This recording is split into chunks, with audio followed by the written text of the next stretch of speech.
Hi, good morning, everyone. Thank you for joining us at today's committee meeting.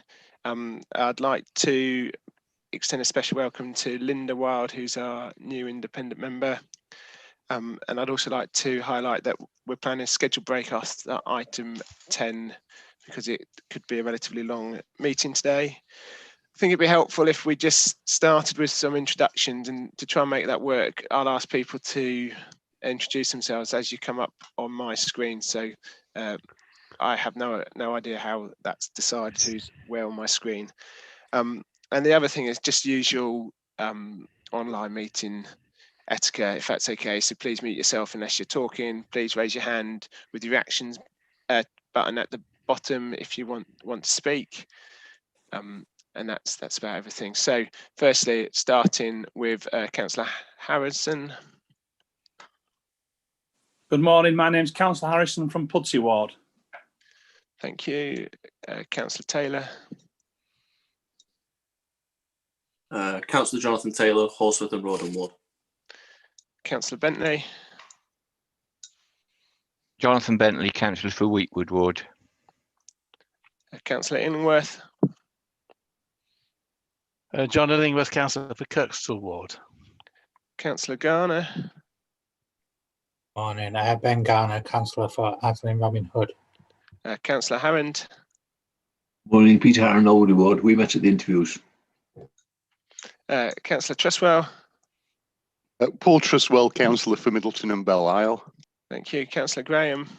Councillor Pauline Graham, Crossgates and Winmore Ward. Morning, everybody. Good morning. John Grieve. Morning, everyone. John Grieve, Governance Services, and I'll be clerking today's meeting. Thank you. Kate. Kate Sadler, Internal Audit and Lead Officer to the committee. Mary. Mary Hasnett from Corporate Financial Management. Rebecca. We can't hear you, Rebecca. It shows you're muted, but we can't hear you. No, I have had a message from Rebecca saying that she's having troubles with her microphone. So she will doubtless be. Okay. Try the headset.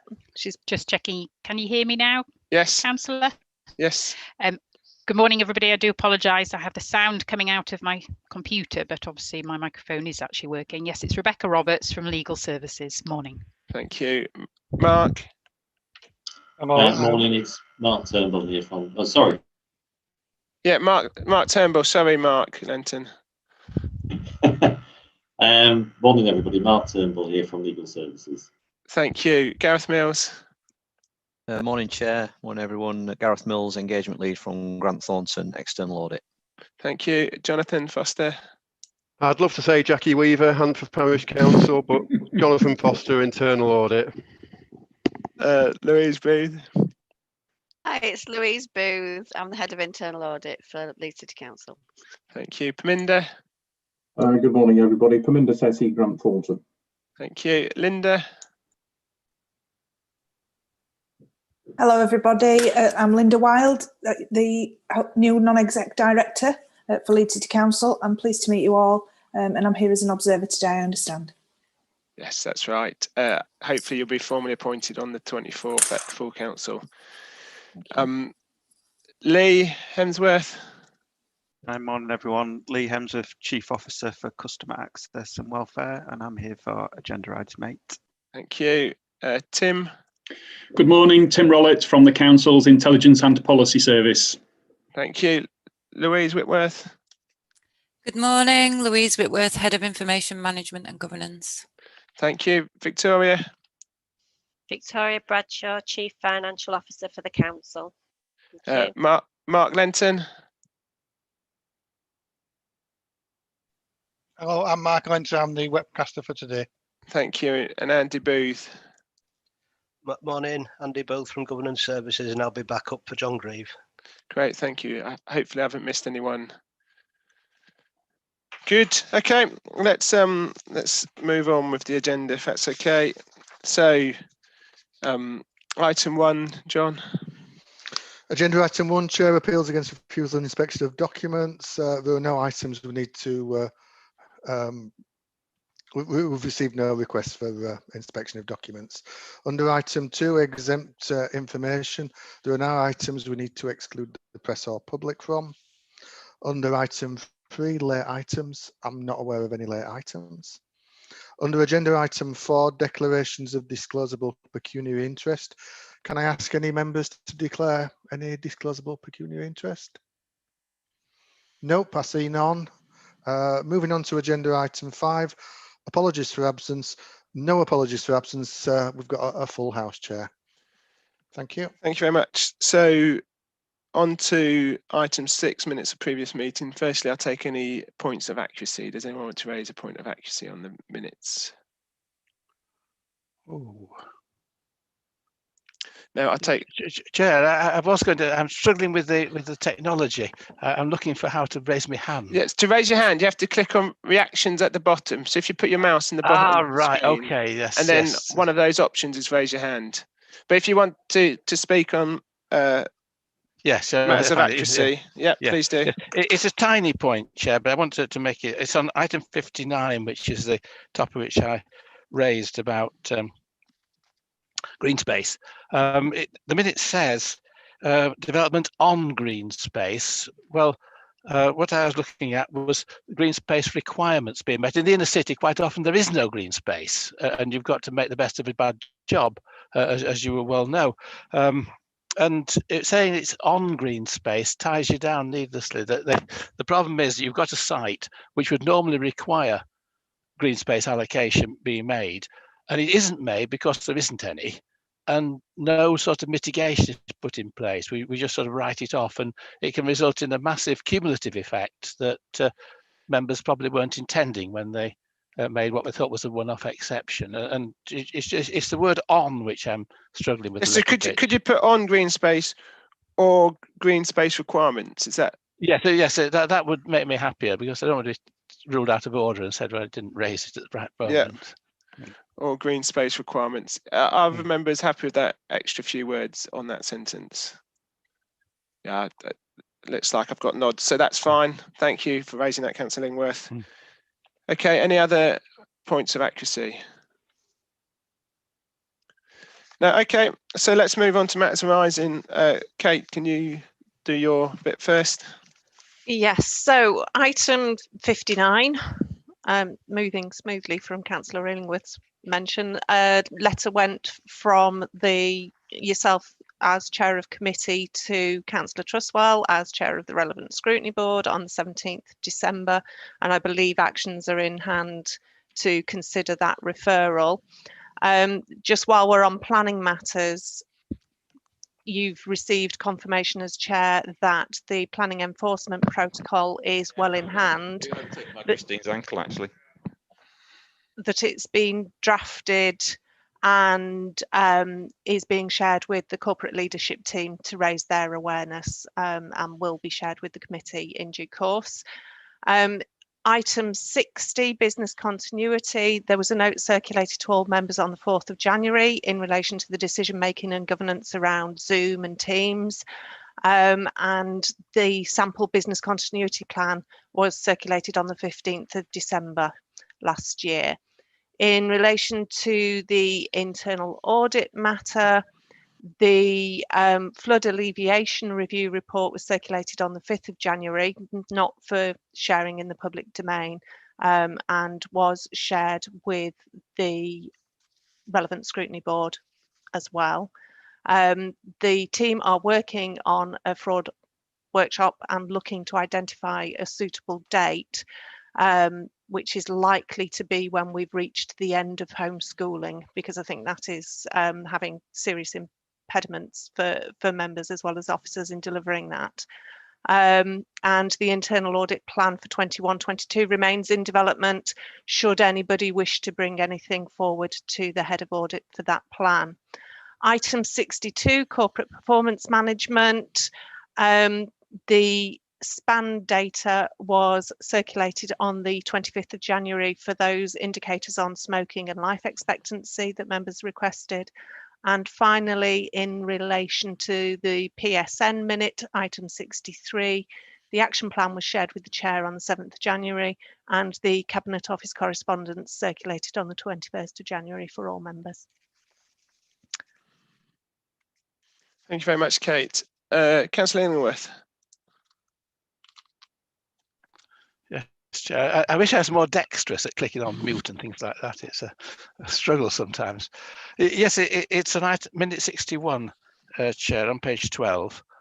And there's about the technical specifications of flood alleviation schemes and other similar large schemes where it's actually very, very difficult for anybody to know what the best technical spec is, and not trying to be smart about this. I'm struggling with it as well. But we do need to have, I think, some mechanism for reviewing technical aspects of schemes. Obviously, I'm very preoccupied with the flood alleviation scheme because it's in my ward and areas flood. But it flooded last night, in fact, on a small scale. It was the only bit of Leeds, I think, to actually get a bit of flooding. Harmless, but nevertheless a warning. The question which I still want to ask and be satisfied about is whether this scheme we're putting in has enough storage capacity. When it was first mooted, they had about 3 times as much as it's got now. And that was deleted because we thought we could manage without. I'm not convinced we can manage without. And I worry about whose job it is to look at issues like, is there enough storage capacity being built? And who can answer that question and how we take a decision about it. It's a problem. So I'd like to flag that up. It's an ongoing issue that, to my mind, hasn't been solved. Okay, Louise, do you want to comment on that? There was a low-level flooding in my ward as well, actually, over the weekend. A couple of houses next to Middleton Woods, with some water that's just coming down through the woods. Go on, sorry, Louise. Thank you, Chair. Yes, I'll pass the message on to the appropriate officers and get them to respond if that's okay. Obviously, they're the specialist in the area, so. Yeah, and I think the question around like where that decision has been made is where the governance question has got to be asked. Is that okay, Councillor Illingworth? Exactly so, Chair. I think you hit the nail on the head there. Whose job it is to take the decision. Yeah. Yeah, great. Councillor Illingworth. Sorry, Trustwell. Yeah, thank you, Chair. Just following on from that, then I wanted to go back to minute 59. As the minute quite rightly reports at 61, it's the scrutiny board that I chair that has an annual corporate responsibility for looking at the flood risk management plan. And I'd be quite happy for a note to come to me and Becky Atherton, who services the committee, to flag this up as something we might look at when we again, I think we looked at it last cycle actually, but when we come again to look at it on the issue of minute 59, I'd just like to underline the fact that the referral was purely about the way we deal with green space and the preservation and the funding of green space, and not a root and branch review of the council's decision-making processes and how we deal with any failures to implement that, because we would at scrutiny get into a really wide-ranging debate where members would just rehearse all their concerns about the perceived shortcomings of the planning process. So you've been invited, John's been invited, there is a paper. The papers will be published tomorrow. It's on the agenda for a week on Wednesday. And I just wanted to flag up that that's what we will be looking at and not lots of other issues. It's not a vehicle for rehearsing concerns about the wider planning process. Thank you, Councillor Trustwell. Good. Okay, so unless there's anyone else, I can't see anyone else indicating to speak. So let's move on to item 8, if that's okay. I think that's over to Lee. Lee, you can assume that we've read the report, so please only highlight key points. Thank you. Thanks, Chair. Morning, everyone, again. So this is obviously the regular report, an annual report around customer contact and satisfaction. So it's slightly different format to previous years, but all the relevant information that we've provided before is included.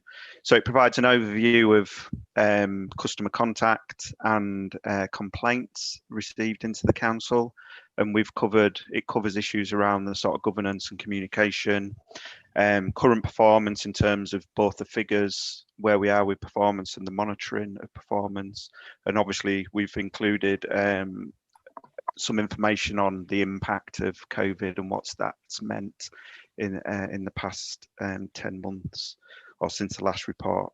In terms of some of the key issues from a telephone perspective, the phone contact increased by 8.5% from last year. This is despite a number of services in the contact centre closing for a period. So we found the demand changed. Obviously, we got a lot of calls around local welfare support, council tax and benefits were the principal areas where we've seen a significant increase in contact. We also clearly set up the COVID helpline as well, which got a significant number of calls whilst that was open and operated. So an 8.5% increase in calls. One of the successful issues, we saw a reduction in the percentage of abandoned calls by 45%, which is a significant improvement on the previous year. And obviously was an issue that we raised last year around average wait times. They reduced on average by 45% as well. So we saw the impact of additional resources that went in 18 months ago on that. The one area where we continue to struggle in terms of wait times is council tax and benefits. And that's, although that has improved significantly, it's still, I think the average is about an 11-minute or 14-minute wait, which isn't great, but it's a measure of the demand and issues like we've lost staff off that line, and it takes 6 months to train a CSO on that line, and we're bringing in new staff to address that. Just in terms of some of the other areas, obviously you wouldn't be surprised to know that there's been an increase in web usage, so a 20% increase in unique visits to the website and a 47% increase in self-service transactions. So that wouldn't be a surprise. Face-to-face, there was a significant change because obviously the community hubs and libraries were closed for part of the year. So staff who used to work within hubs and libraries did a number of things during lockdowns. They staffed the COVID helpline. They moved into support council tax and benefits. They moved into support the golden number and the contact centre, and a significant number went to work at the food warehouse at Logic Park when that was open up until the end of September. So big changes there. There were two areas of focus for us this year, which unfortunately due to COVID we haven't been able to progress, but we'll pick them up, and they're around the integration of member complaints and customer satisfaction, but they're on our action plan for the coming year. Just in terms of COVID, some of the learning we've taken from that, we were able to, I should have said sorry on face-to-face, even though the hubs were shut, we were able to provide phone appointments. So I think we provided over 20,000 phone appointments.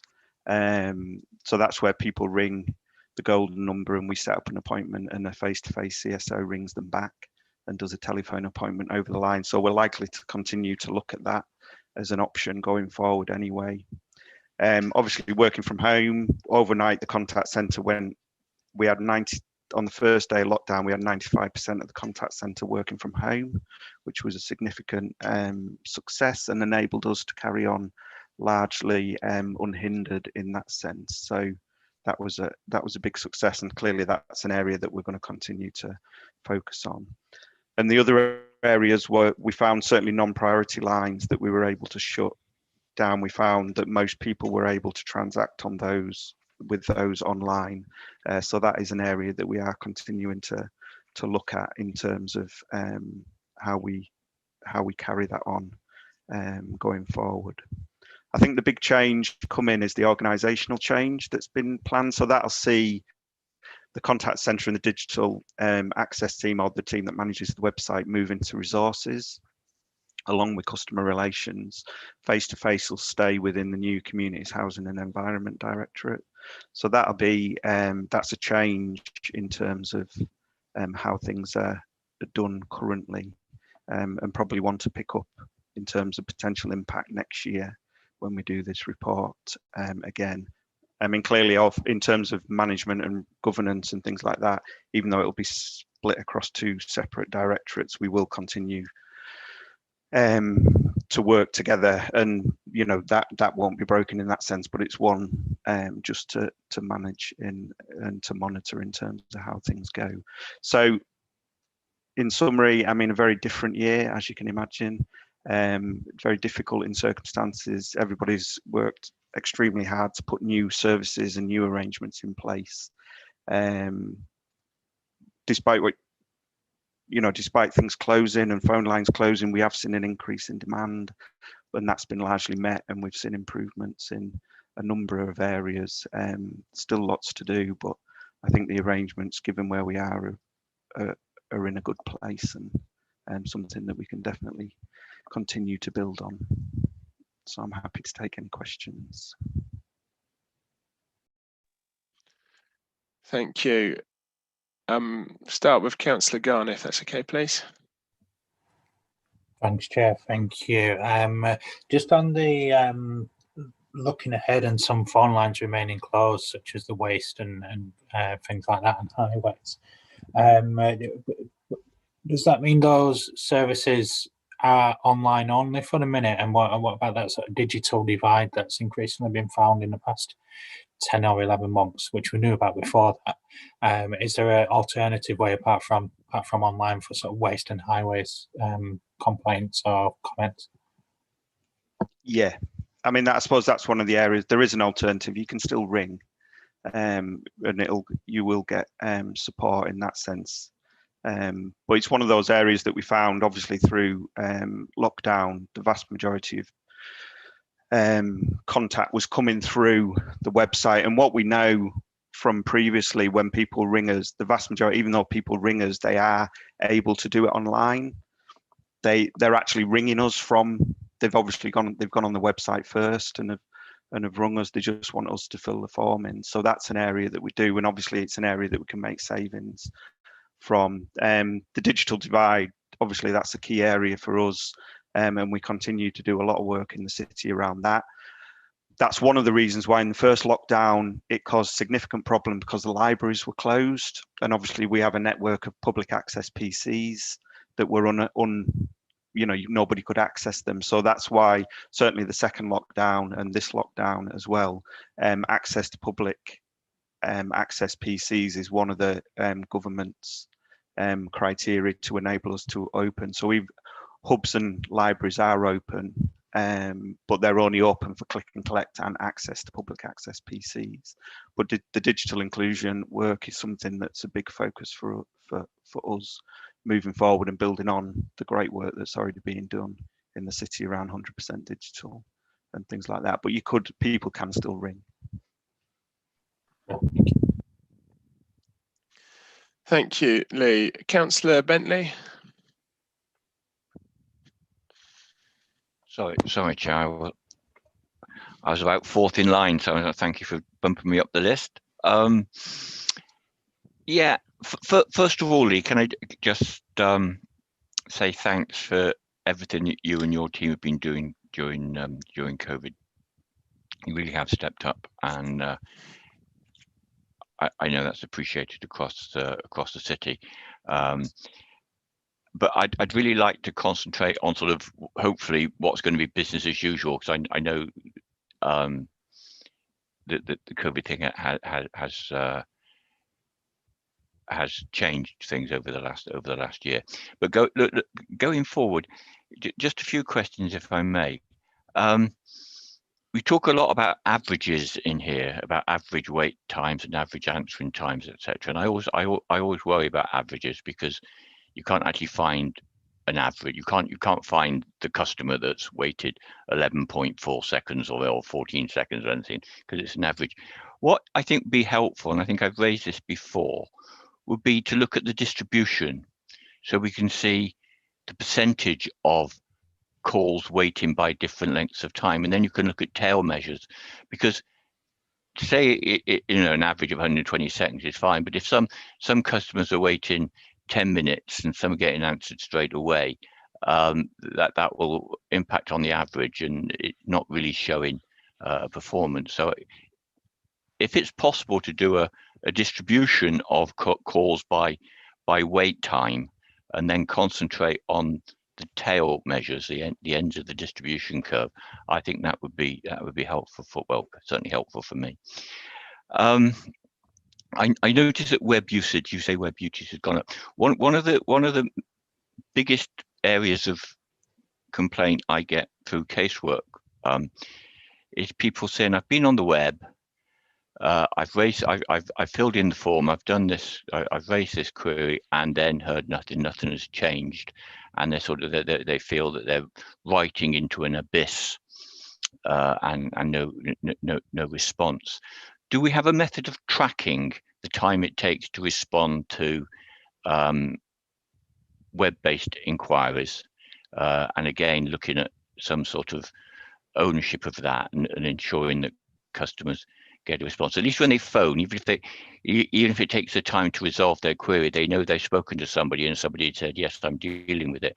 When it goes on to when they're doing an online inquiry, they don't get that same reassurance. I just wonder how we're dealing with that.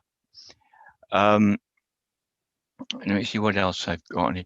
Yeah, when the when we split the organisation after the 1st of April between two departments, who actually is going to own the overall customer relationship in terms of this is the policy we have with customers? I think you understand that question.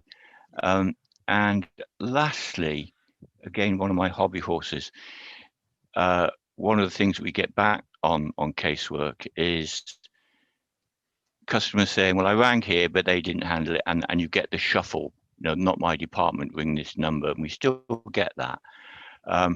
What's happened to the no wrong door, tell us once policy that we were talking about a couple of years ago?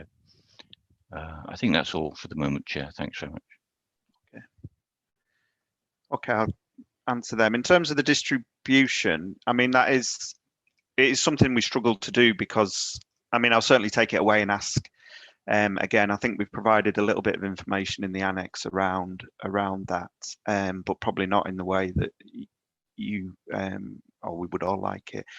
I think the issue that we have, obviously, there's distribution throughout the week because demand changes throughout the week, and that obviously impacts then on call times. But so I'll take it away and I'll find out and get you a definitive answer on whether or not we can provide that distribution. I just think I think the answer will come back that it's more complex in terms of providing that than we may think it is, even though we probably have got the data. But if you'll allow me to take that away, I'll come back it on. In terms of filling in the online forms, and people not being able to respond, sorry, not getting updates on it. We have had the last 18 months, we've been moving. We had a system, our online system, certainly for a number of our service requests, certainly in the environmental area, but in other areas as well. We had a system called C360. Well, we've been decommissioning that because it was from a PSN requirement. We had to decommission it. So we've had to replace it with a new system. The system we've replaced it is called CATS, and it's an in-house built system. So what's been happening over the past 18 months, we've been changing from a C360 form to a CATS form, and it's being built in an agile way. So a lot of the tracking and information hasn't been built back in yet and is in the process of being done. So I do know there have been occasions, and certainly they've been brought on a couple of occasions brought to my attention in terms of what they do. But certainly the intention is, once C360 is up and fully running, is that people will be able to track their requests and find out where they are in the process.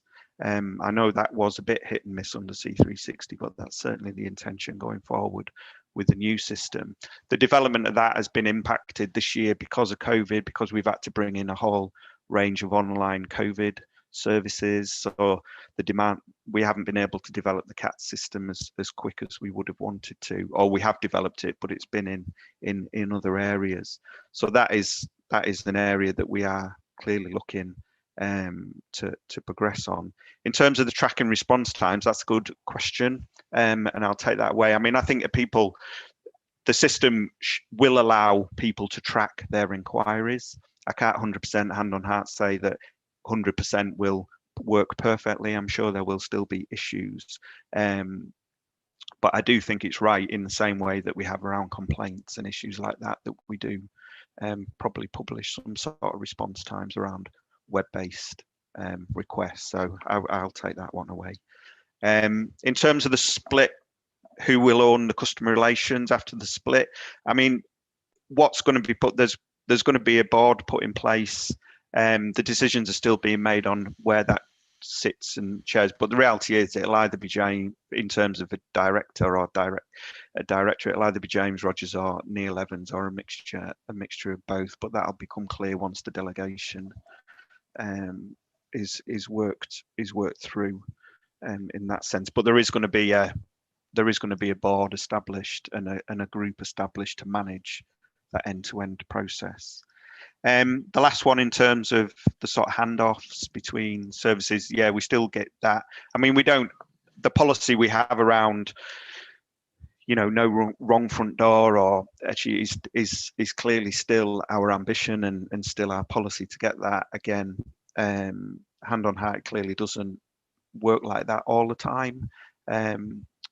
Certainly some of the factors that have impacted on that this year, if I give that as an example, is that we've had a number of we've had to put people onto the telephones and things like that who maybe haven't had the same level of training, because we've had to get them on quick and do so. They've been new to telephone, so they may have been face-to-face staff who are unfamiliar with the way the contact centre works and things like that. So I do know that has caused some problems for us, but certainly the principle around no wrong front door hasn't changed, and that's our ambition. So I would urge you to carry on sending where they become apparent and where they get flagged with you, to send them in, and we'll investigate them, because that's how we learn to improve them on that basis. Is that okay, Councillor Bentley? Yes, Councillor Bentley. Yeah, thanks, Lee. Obviously, a lot of ambition and expectation and intention, and I realise things have stalled because of COVID, and I understand that. As long as we don't lose sight of those ambitions and those intentions, and keep close to it, I'd be very interested to see how the new organisation works. Yeah, I don't know. Is this just an annual report, Chair? I can't remember. Will we look at this again in the year?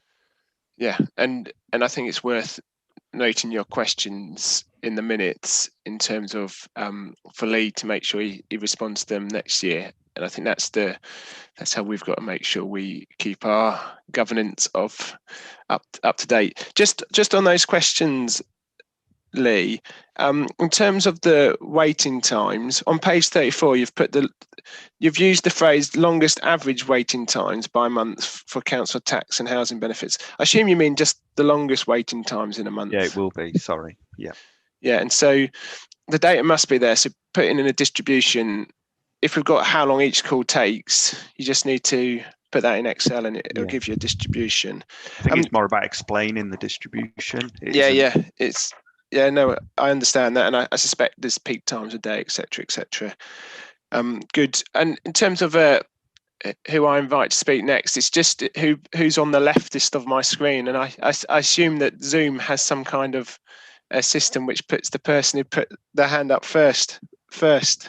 But apologies if it's not working that way. Okay, next person up on my screen is Councillor Illingworth. Thank you.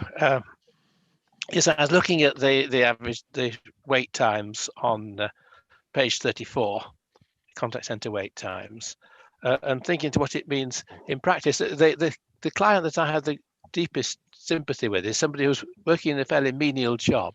They can phone during their tea break, and at 10:30 in the morning, if they've gone in for a 680-second wait, they probably would be one of the abandoned calls. I really feel that we should be trying to help people in that position as much as possible. And very often, they don't need an extended interview. They have a very short question. They want to know if they're using the right form, something which is, a few seconds to answer, or seeking confirmation that they filled it in correctly. I don't know how we can manage this, but the system of calling back may be effective. That they can perhaps leave a recorded message, not even get the call answered, and say, look, I want to talk about X. Can you phone me back this evening or tomorrow evening or sometime after 6 p.m.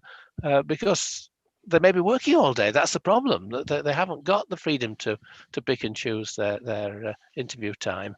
And I'm just wondering I think those are probably the most disadvantaged people in the queue, if we could do a bit more to provide some human contact at an earlier stage. Yeah, I mean, the wait times are an issue, and obviously there has been a significant improvement in the last 12 months. Although it's, we're still average. The average across the piece, we have different averages depending on services and targets. So housing, our target is 1 minute, and I think we're averaging 2 minutes at the moment. And whereas other services, it could be 3 minutes or 5 minutes. Is they're the sort of three measures that we have.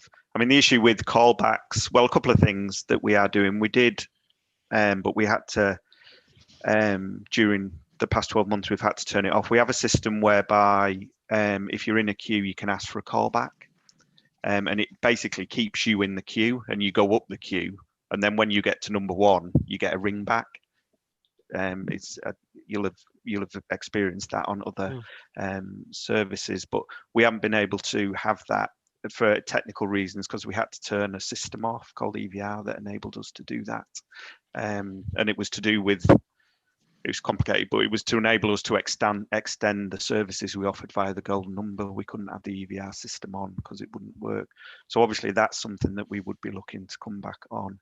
The other thing we are looking at putting in place, certainly within the next 12 months, is a text service. So if you ring on your mobile, it'll give you the facility to say what you want, and it'll text you the link to the website and where that information is, so you can do it.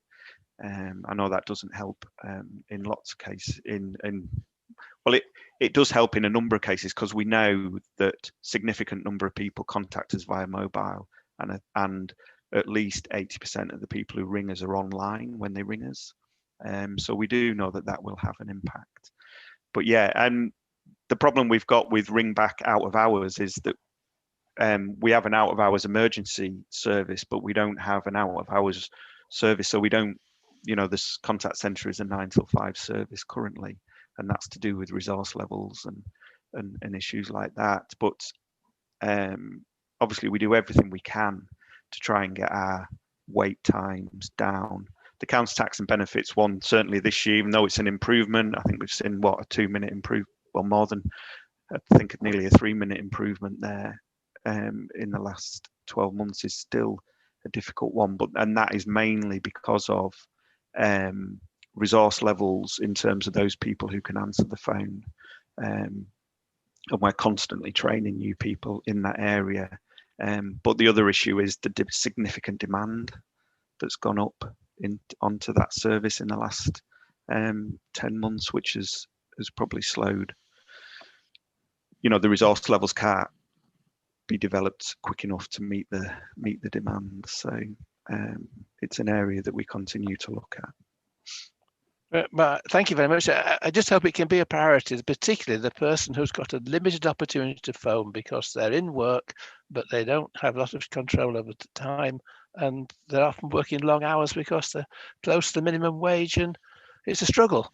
and I don't want to have to be any more of a struggle than it needs to be in that area. I think we should make it a priority, the person who's got limited phoning opportunities, and try and find a way that works for them. Okay. Thank you, Councillor Inworth. Councillor Harrand.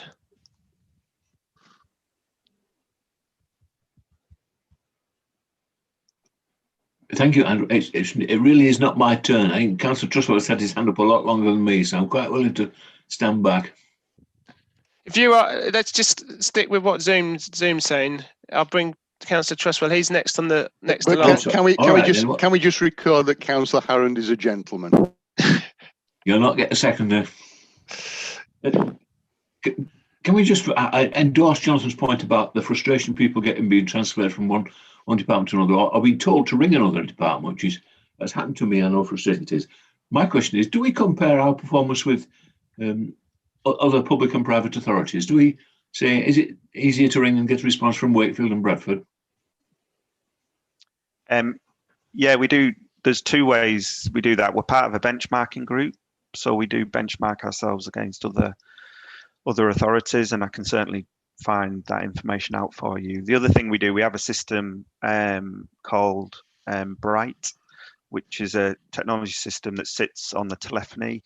So it does the automated customer satisfaction. So at the end of a call, if people are willing to give us feedback, it does that. And that measures things like knowledge of the CSO, any issues, wait times, things like it measures across a number of different factors. And that we can benchmark there against public and private sector. And right, we know if we had that information, perhaps we could include it in the next report, because I think we would find it an objective assessment of how good we are. The satisfaction stuff is definitely something to put in. We put the overall. So if you look on page 35, it crosses over 34 and 35. They're the sort of general the contact centre measures general satisfaction, knowledge, empathy, first time calling, first contact resolution, and answer time. And we certainly on knowledge and empathy, we perform really well compared to even a lot of the public and private sector against Bright. The one area that we so, get the credit for it. Well done. Tell us. The area that we fell down was, which wouldn't be a surprise, is answer times. And I think the previous year we were only at 57% satisfaction, whereas that's gone up to 71% in the last 12 months. So it's going in the right direction. But obviously I suppose what we're looking for is a league table. To say Leeds United are playing well, but the 15th in the league is not right satisfactory. Can we get some sort of objective comparison with somebody else, with other organisations, please? Thank you. I think it'd be nice to, if you've got the data ready for this year, it'd be nice if you circulate that to committee members as well, please, Lee. Councillor Trustwell. Thank you, Chair. I liked Councillor Harrand's football analogy. Leeds United have conceded more goals than Sheffield United, who are rock bottom. However, just moving on, I've got three questions. Two of them have already been broached by Ben and Jonathan. I'll just point out, though, when Ben raised the issue of the non-priority phone lines, my concern that members of the public should still be able to make easy contact with environmental action, because I think the experience across the city is that we've had an increase in things like fly tipping, etc. Jonathan's already rehearsed the point about the averages, which is something that me and him have banged on about before. And I'd just point to paragraph 2.1 on page 22, the second bullet point, where it says call waiting times, provide details of bandwidth, best and worst, as well as average wait times. That was requested by us in our previous annual review a year ago. I hope we're not having to wait another year to actually get that information provided, because Lee did say he would take it away. It would have been rather nice to have seen more progress at this stage. And my final question is on page 34, contact centre wait times, and it relates to the targets that are being proposed for digital services. First bit of it, what does the term digital services cover? And secondly, the average speed that was recorded for digital services between November 19 and October 20 was 101 seconds. We're now proposing to make the target 300 seconds, 3 times what is being achieved. could I just ask for an explanation of how that one's being worked out? Yeah, that's because the digital services are things that people can do online.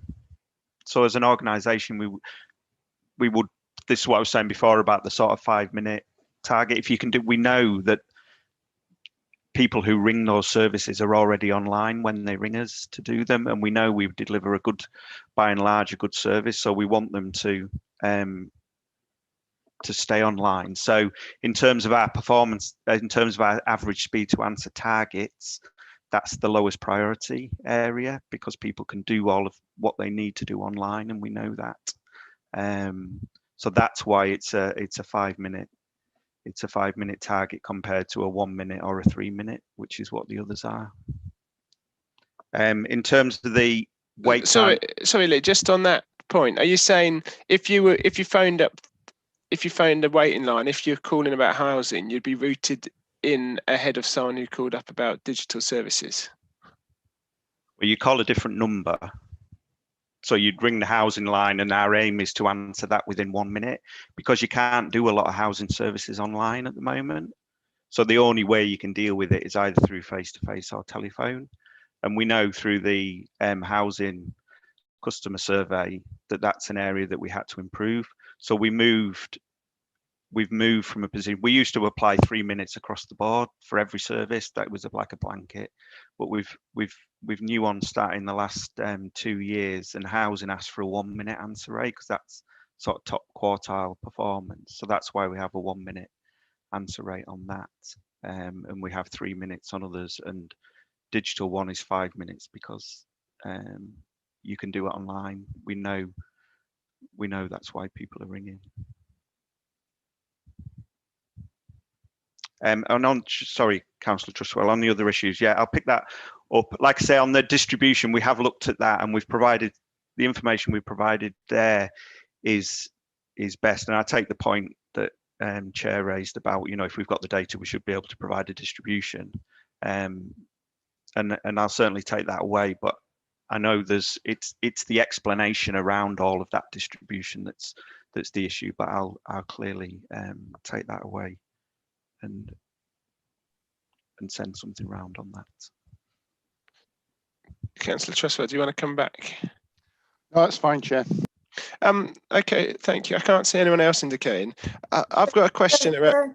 Chair, can I add a... Yes, Councillor Graham, yeah. I'd just like to make a comment.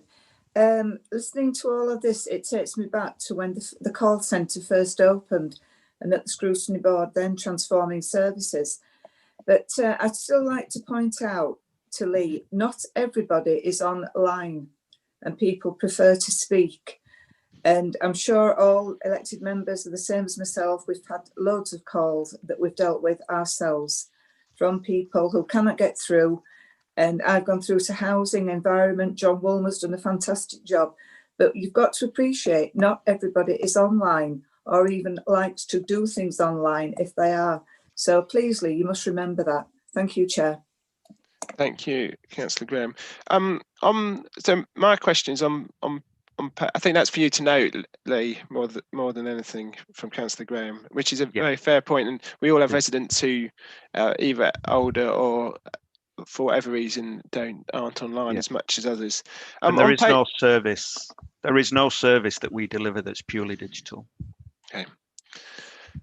On page 35, on the number of complaints, thanks for adding in the bit about the number that were upheld. Clearly, I asked for that at Chair's brief. The question I have around it is: so it looks like last year, about 20% of cases, complaints were upheld by ombudsman. That's what it's saying, isn't it? And I guess that raises a concern that says we as an organisation have investigated something and looked into it and said there's nothing, no problem here, and then someone independent has said there is. So I guess there's a question about our process and whether we need to do a bit more learning around how we deal with complaints and how we respond to complaints. Just wondering your take on that.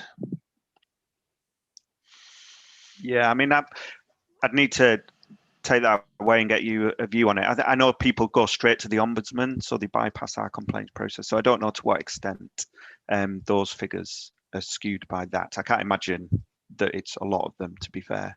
They probably do go through our process.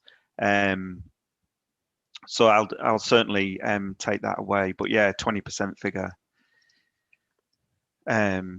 is relatively high in terms of those that have been through our process. And I suppose it's understanding on what basis the LGO have upheld that and understanding that. I mean, we do feed all of that information back because obviously we get a report and we get information from the Ombudsman on those cases. I mean, generally speaking, despite that, and I'll certainly pick that up, the Ombudsman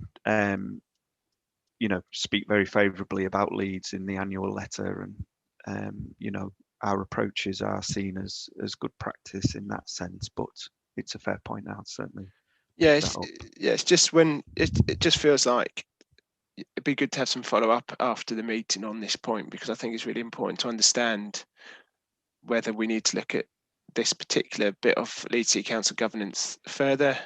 I know Louise is on with thinking about the annual internal audit plan, so that's just on my radar as well. Okay, thanks for that. Councillor Bentley. Thanks, Chair. That's a really good point about the complaints that sort of go into the process to the Ombudsman. My understanding is the Ombudsman won't look at it unless our complaints process has been exhausted. So those that go there have been through that.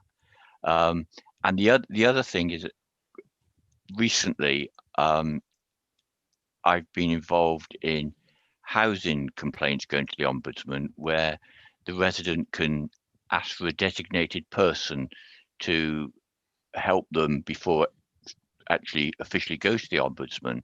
And I've had a couple of those within the last 6 months.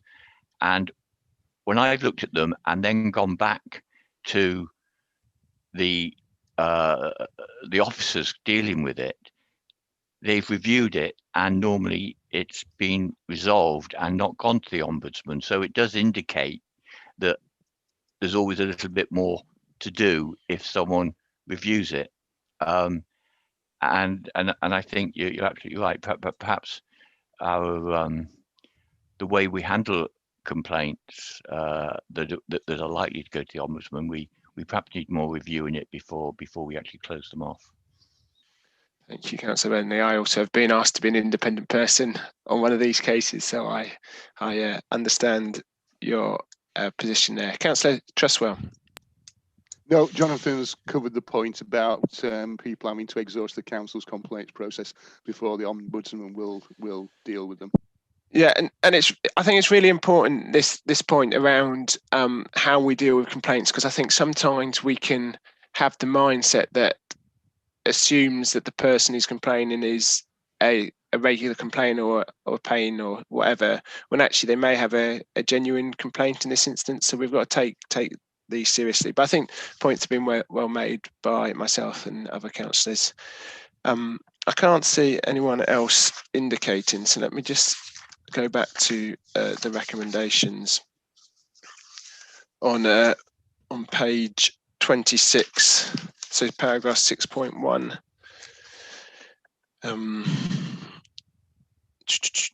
Are members happy to accept those recommendations, noting that we have asked for quite a bit of extra information from Leo, which hopefully will come in the next 2 or 3 weeks. I'll take silence as agreement. Okay, thank you very much, everyone. Thanks for that, Lee. I appreciate your time. I hope you understand that our challenge is meant in the best way to improve service for residents of Leeds. Of course, no worries. Super. Thank you all. Thank you very much. Okay, we're going to move on to agenda item 9 now. And I'll pass over to Rebecca, who is still got her headphones on. So that's hopefully we'll be able to hear you still. Thank you very much, Chair. Hope you can hear me all right, and no doubt you'll tell me otherwise. Yep. Thank you. Yes, Chair, this report comes before committee this morning to consider some of the governance arrangements in relation to the devolution deal, which led to the making of the order for a mayoral combined authority for West Yorkshire. Chair, you'll see that there is reference within the report to a draft order having been laid before Parliament in December of last year, and indeed there have been subsequent discussions in both houses, and I can confirm that indeed the order was made on the 29th of January. So that order is no longer in draft form and can be found now in full at legislation.gov.uk. Chair, leading up to the consent given by Executive Board to the making of this order in September of last year, some additional recommendations were made by Executive Board, and in particular to look at some of the arrangements being made for governance, including accountability of the Mayor, and in particular whether or not this committee would like to recommend that the Mayor consider including an annual report and also to attend full council once a year to answer questions from members. So it's those two specific matters that come before committee this morning, and excuse me, as whether or not then this committee would wish to make any further recommendations in relation to asking General Purpose Committee also to consider the recommendations around mayoral accountability. Chair, you'll note from the report that there are also continuing discussions in relation to scrutiny. No doubt councillors attending today will be aware of what's going on in terms of the Combined Authorities working group around scrutiny. And also there is reference within the report, Chair, to a protocol for concurrent functions, and that's a document which is still in draft form, version 6 at the moment, Chair, with a view to the constituent councils and the combined authority being able to agree how those concurrent functions are dealt with. Chair, there's quite a lot of detail within the report about the mayoral combined authority generally, and also attached to the report a detailed table of functions, new functions that have either been devolved or bestowed upon the mayoral combined authority as a result of the order. Appreciate there's rather a lot of information contained within that table, so if there are any specific questions that I can assist with, I will do my best today.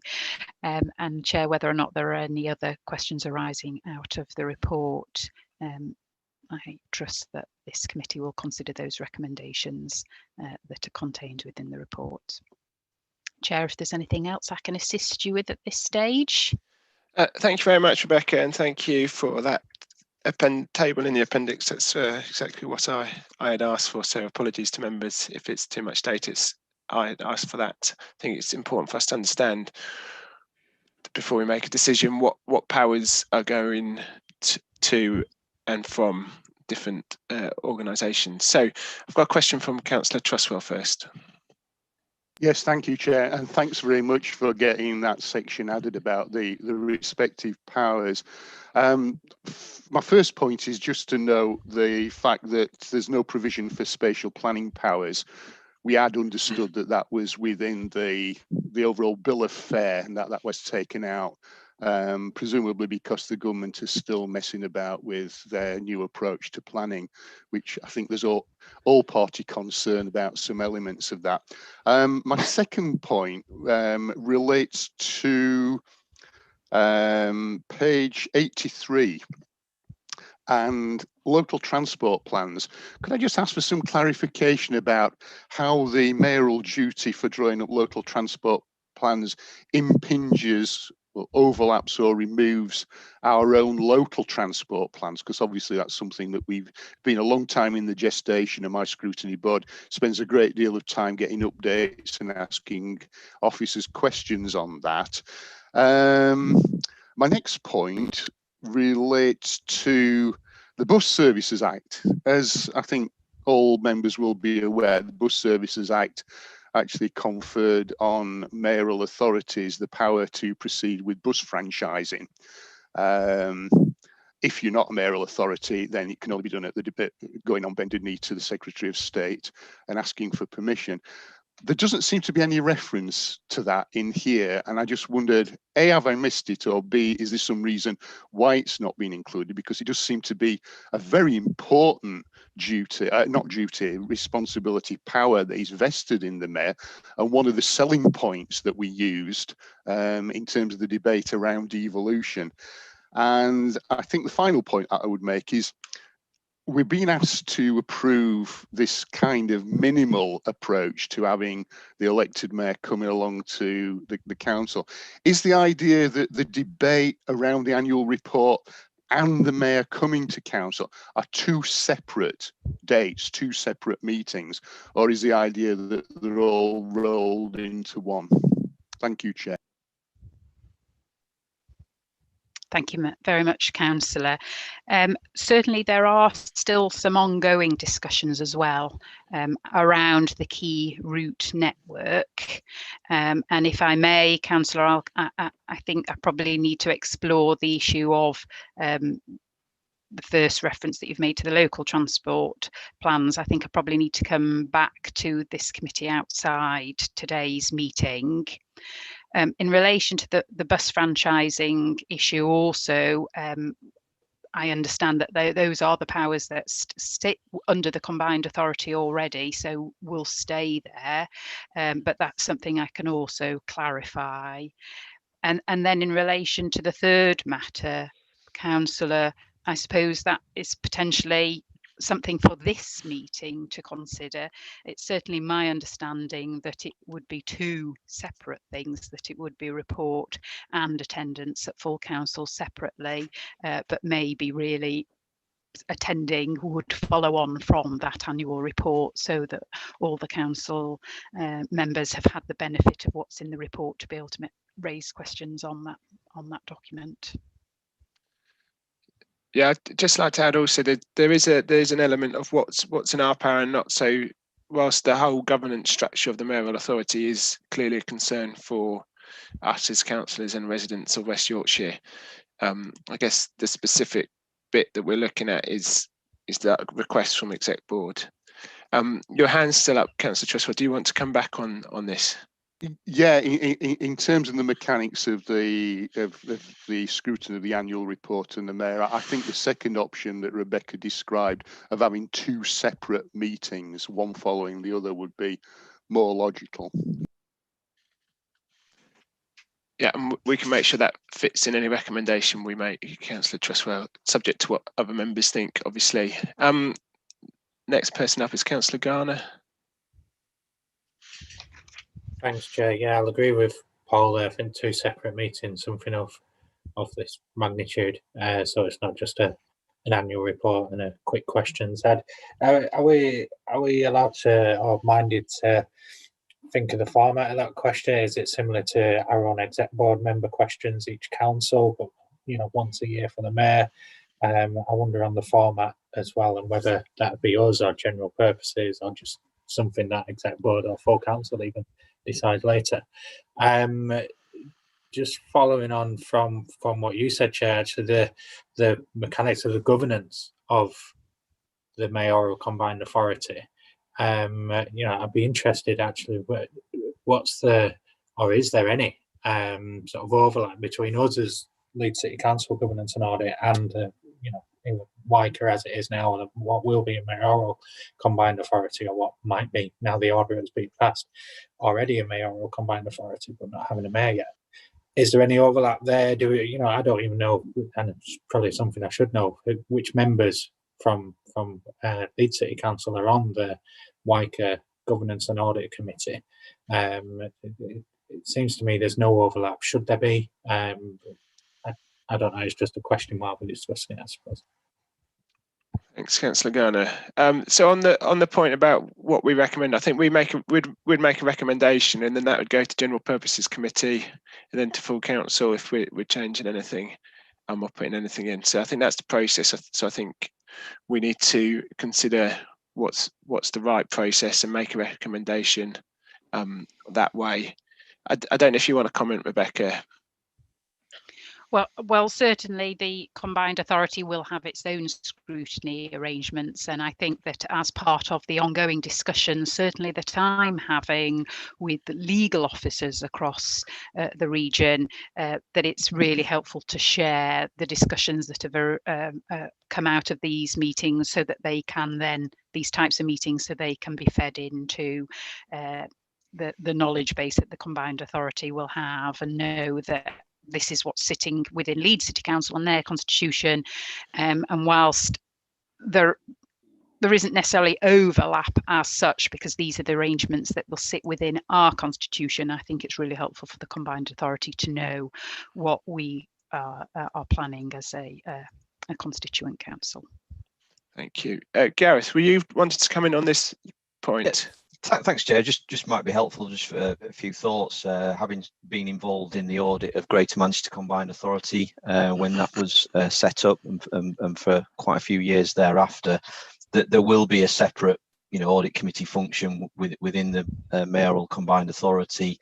I think Rebecca may correct me, but I think the way the legislation was worded was that would have an independent chair of audit, so it wouldn't be an elected member that chaired audit committee. That was certainly the case in Greater Manchester, and obviously it's a separate statutory body, separate set of accounts, annual governance statement, all that type of stuff, and was very much its own sort of function, its own sort of statutory body, with its own appointed auditors as well. So I would imagine, that the West Yorkshire approach would tend to mirror GMCA's approach in that. And obviously, as things develop, I can give some views to this committee in terms of how that engage between, I guess, the combined authority and the individual authorities within Greater Manchester. Because again, I was involved in the audit of a number of those, so I can feed that in as West Yorkshire goes on that same journey, Chair.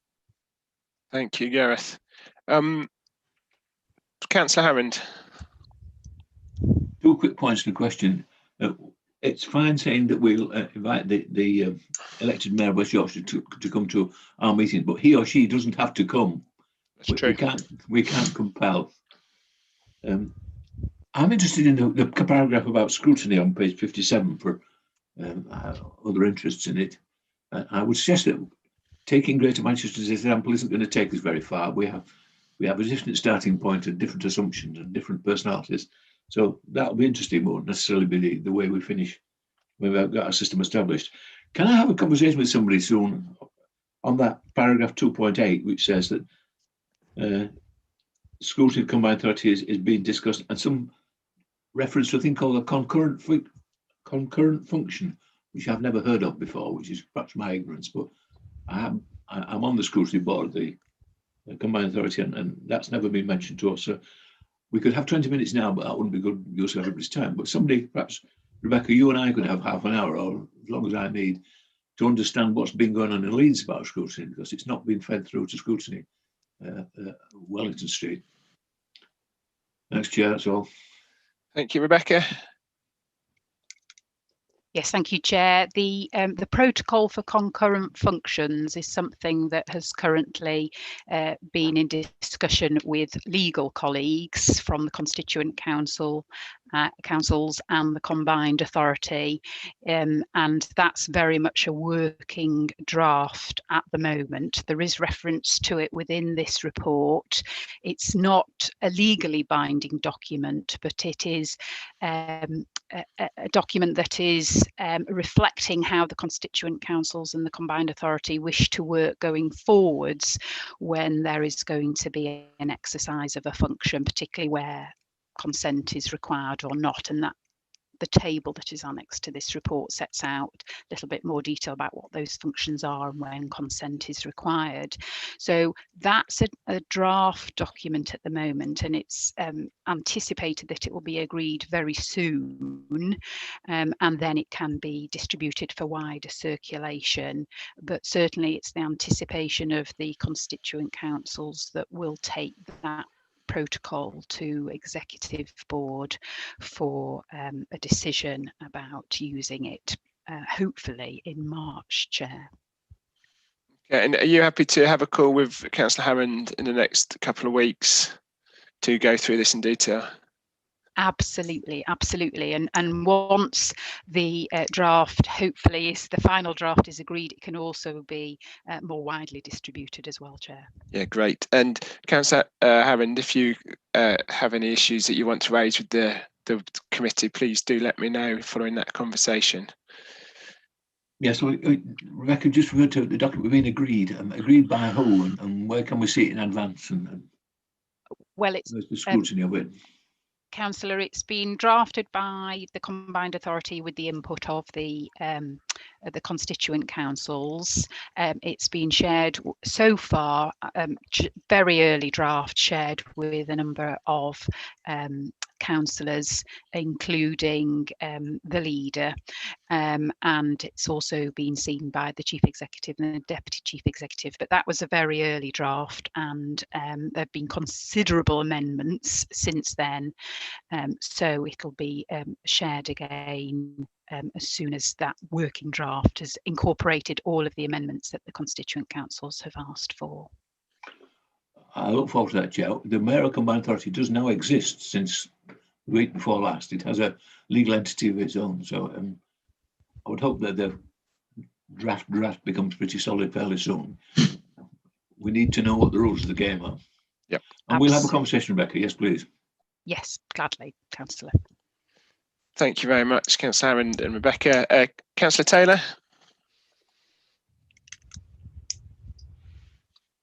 Thank you, Chair.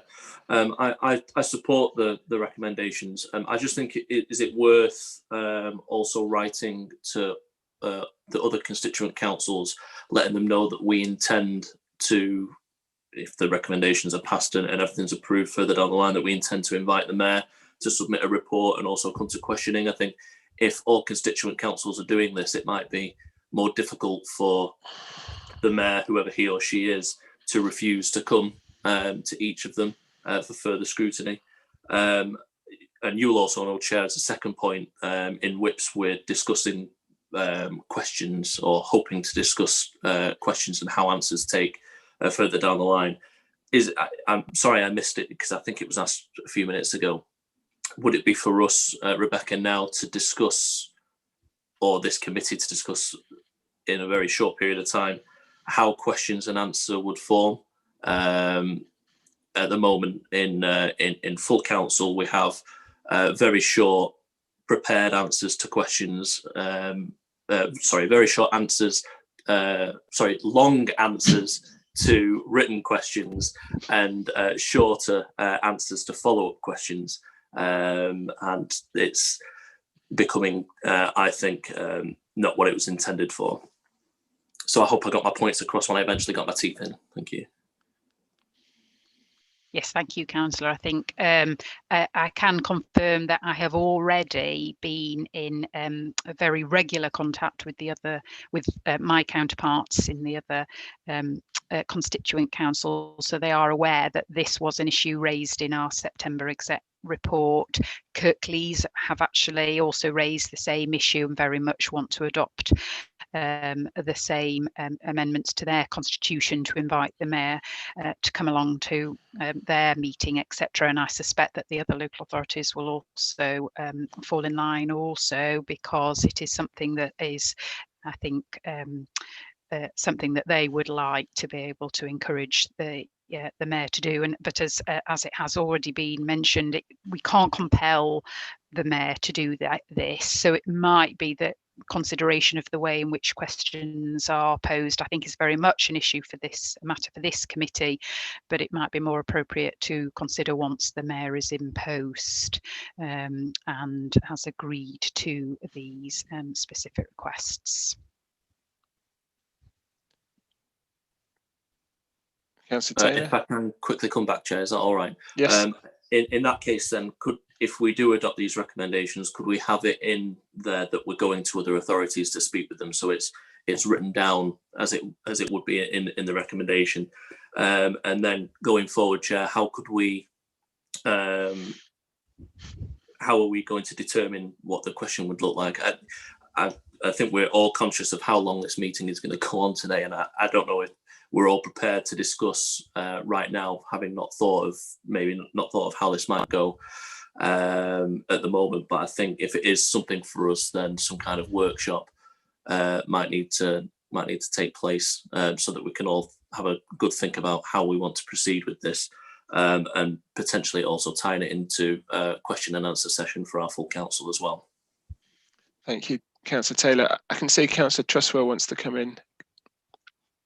Well, Chair, I'm intrigued by the points that that Jonathan's made, and I just wonder if he could give us some idea of the changes that are being proposed, because I think what our question system, inadequate as it might be seen by some, kind of follows a parliamentary system where questions are put down on the order paper, and then the minister responding has no idea what the supplementary is going to be. Hence the fact that they're not usually as well prepared for the second one as the first one. So I just wanted some insight, without getting into a large discussion at this stage, as to what proposed changes have been made to or suggested for the council's own process, let alone the process for interrogating the elected mayor. So at Whips, it was raised by a group, and the officers are producing a report on how the questions work. I don't really think it's necessarily helpful getting into the detail of that conversation, just because it's going to be hashed out in another meeting. But long and short of it is whether you limit the response time to questions, and whether you have them pre-written down, and whether you have the responses pre-written, the supplementary rewritten down. So I think there is a good question about how you ask questions and how you control how you get your answers. I think, Councillor Taylor, you're right in that we haven't thought about this particular point, and so I'm not sure we necessarily get to somewhere where we'd want to get to today, but it's certainly something worth thinking about.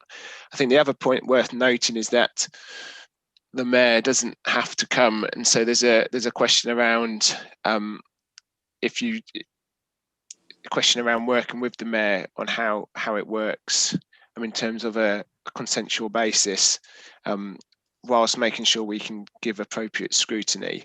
But I'd be happy to have that conversation, not Just today, but sorry, yeah, Chair, just to reiterate as well, there isn't any proposed changes at the moment that have come from Whips. It's just we're hoping to open a debate to see if it is something that could be changed. I think to get the most out of question and answers, I think there's also a question as to how much we would possibly expect the mayor or executive members to be across their brief. But these are all questions I think, maybe we haven't given as much thought to that we could answer at the moment, but it's something we should be thinking about.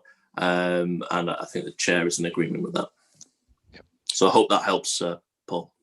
Yeah. Yeah, Councillor, indeed it does. Thanks, Councillor Trustwell. Councillor Hammond, your hand's raised. Incompetence, Chair. No problem at all. So just a question from me, Rebecca. On page 57, paragraph 2.9, the 5 members to represent the 5 constituent councils. Does that have to be the leader of each council? Or is that a decision for the council to make? Chair, I think I probably need to double check that, but I think it is the leader. Okay, that's fine. That's what I thought. But it is, Councillor. Thank you. Just okay, good.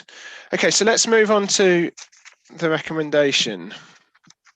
Now that is on page 60.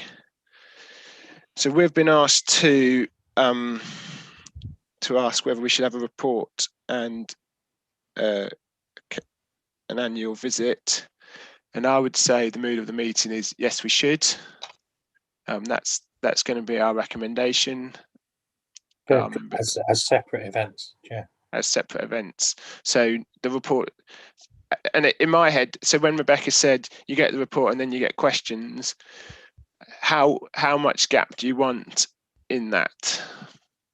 So do you get it, for example, do you get the report in July and then questions in December or January, or do you get them 2 months after? And I guess that's a really important point.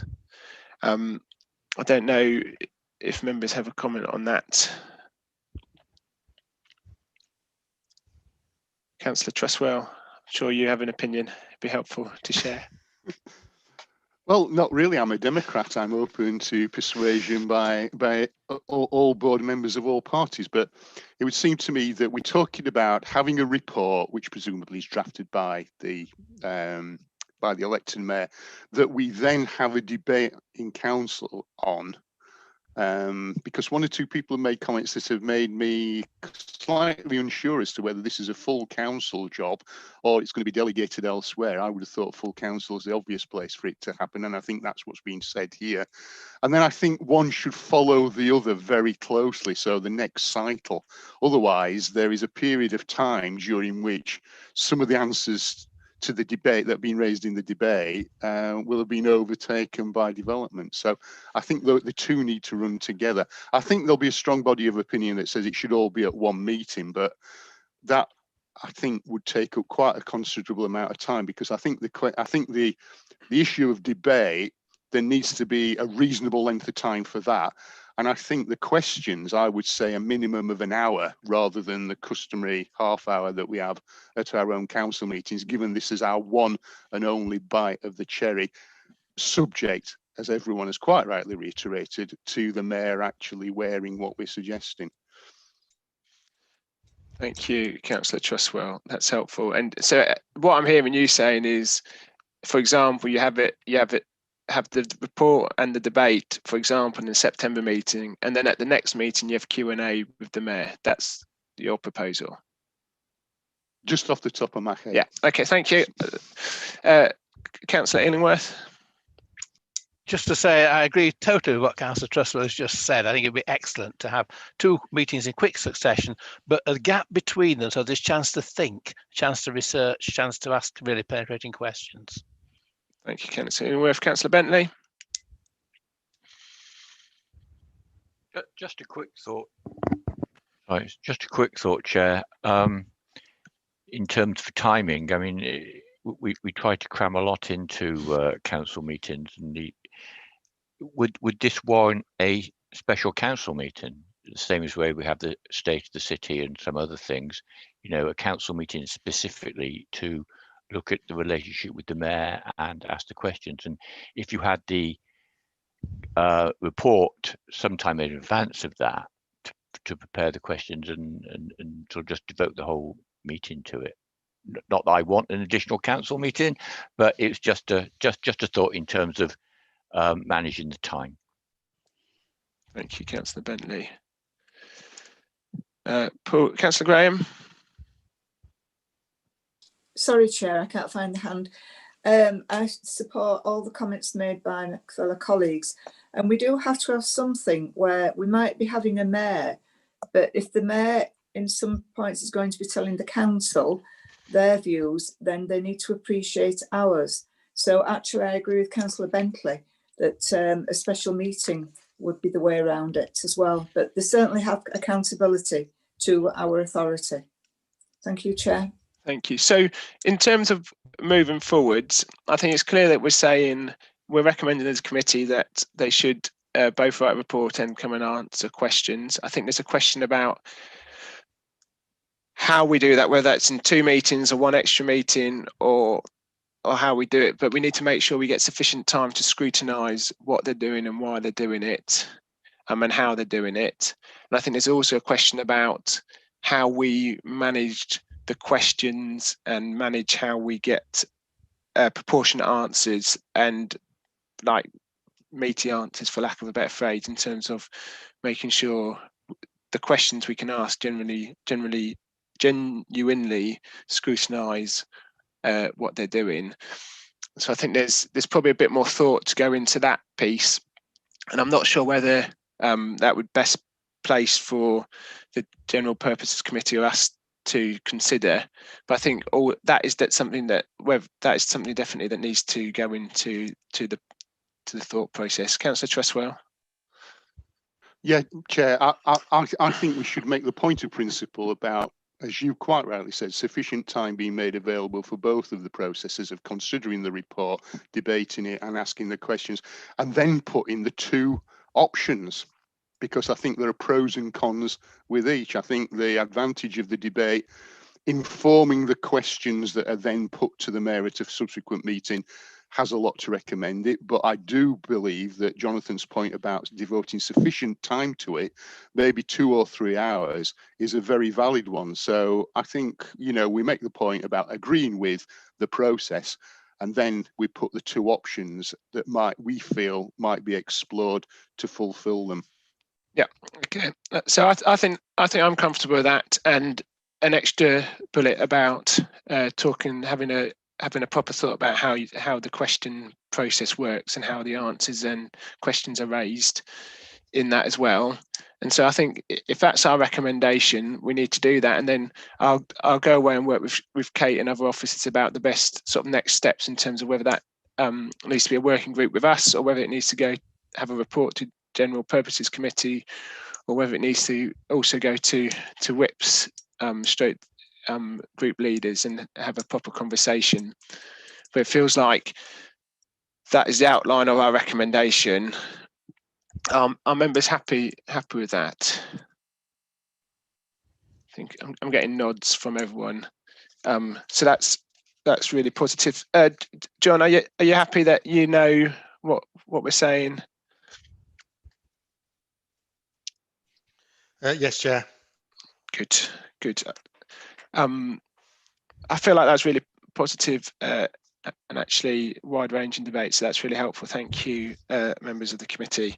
I think clearly the impact of the mayor will have a big impact on all of us and Leeds. So it's worth discussing. So with that and those recommendations, let's move on to item 10 and over to Louise. Good morning, Chair. Good morning, everyone. At the meeting of the last committee, I was asked to bring a paper outlining the measures taken by Leeds City Council with regards to the transfers of data between ourselves and the EU in light of Brexit. At that time, we still did not know what the outcome of the EU-UK trade deal would be. But since that time, obviously we're all aware because it was in the national news, we've had confirmation now, and as stated in section 3 of this report, the trade deal has brought with it an up to 6-month temporary arrangement to enable personal data to continue to transfer freely between the UK and the EU. In the meantime, the government will apply for an adequacy decision. The Council currently does have some data processing arrangements in the EU. If an adequacy decision is not agreed, or there is a delay in that agreement beyond the 6 months, there is some risk, some small risk to the Council. In fact, all UK organisations which transfer and process data in the EU.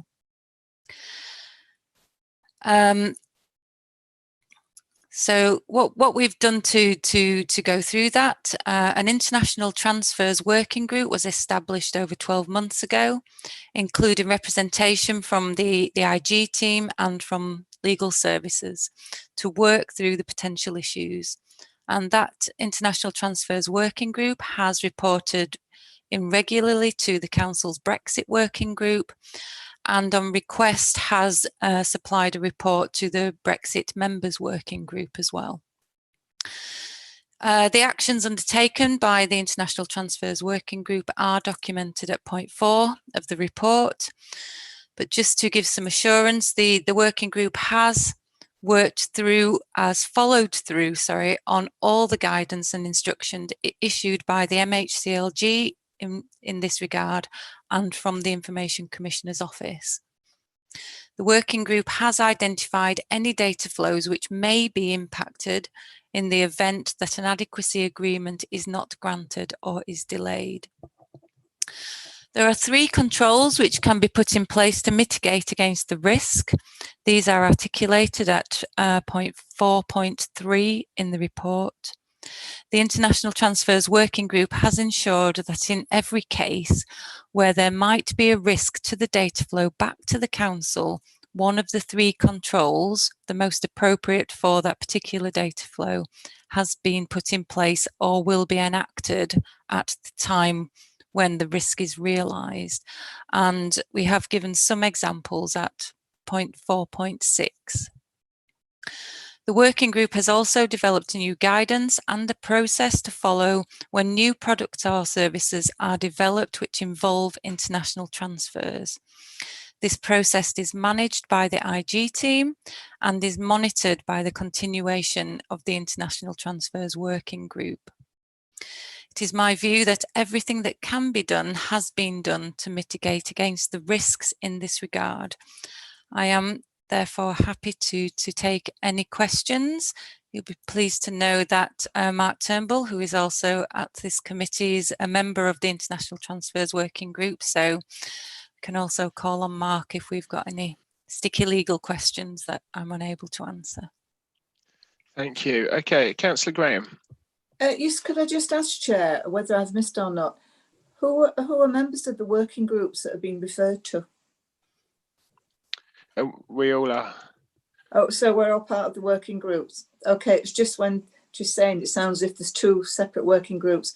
Thank you, Chair. Any questions for Louise on this item? Councillor Garner. Thanks, Chair. Thanks, Louise. Just in where paragraph 4.6, where there's the other providers that and the biggies, you know, your Microsoft, your Googles, where we've come up with our own contingency. How long would these take to happen if the whole agreement sort of lapses come July? Particularly, say the children's services one and things being transferred in hard copy. Is there a time limit to that? If we're a bit like the EU agreement itself, if we find out it's going to lapse 2 days before it's due to lapse, is there the time for all these things to be put in place and data to be transferred before it effectively becomes illegal? Okay, am I okay to answer? Sorry, I'm just looking at the report at the same time as the screen, so apologies. When it comes to the mitigations, councillor, the 3. Sorry, I'm just getting the papers. I can't remember which order they're written in the report. So the standard contractual clauses have already been put in place. So they are that work's already been done in those instances where it's relating to those. I found it. Sorry. So that's already been done and that is in place. Where there isn't an alternative legal basis and we're looking to relocate information to the data centres in the UK, those suppliers, we've basically already got agreements in place with those suppliers, so those negotiations have already taken place, and should, like you say, we have 2 days notice or even less than that, those suppliers are aware that you know that arrangement needs to be acted on immediately. Similarly, with 4.3.3, discussions have taken place with those suppliers already, so they are aware that we might need to do this at very short notice. And similarly, in the cases of 4.3.2 and 4.3.3, which is where we need the supplier to become involved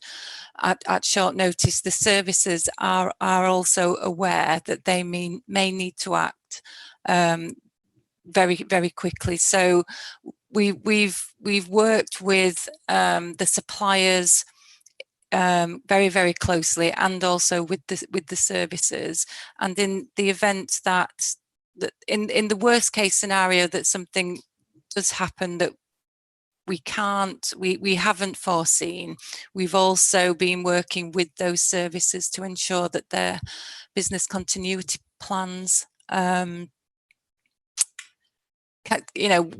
kick in should worst case scenario happen, which it's highly unlikely will happen. I do apologise. The cat's decided to just embarrass me. Sorry. Thank you, Lee. Sorry, and thank you, Helper.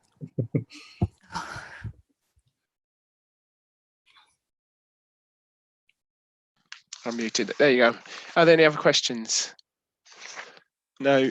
Okay. So thank you very much for this report, Louise. Recommendations on page 89. Are members happy with those? Seeing nods, so I'll take that as a yes. This is it's positive.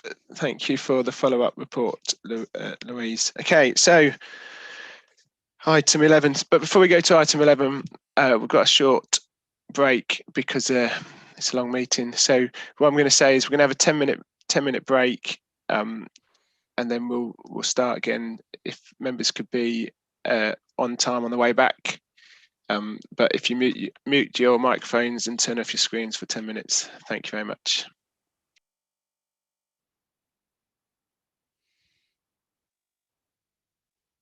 Matt, can we have slide up?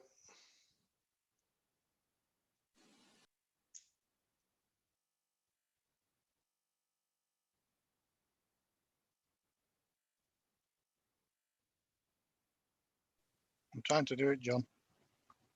I don't know what I've done there. Oh.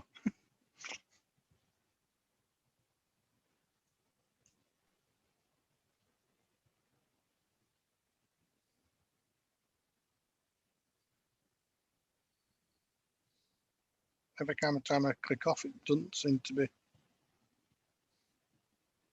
Can you see that on? No, it's not coming on.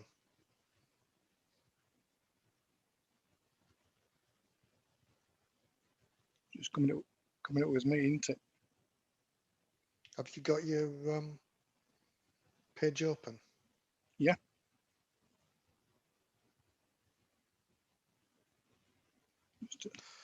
Okay, just leave it for now. I'll have a word with Andy.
Okay, welcome back everyone.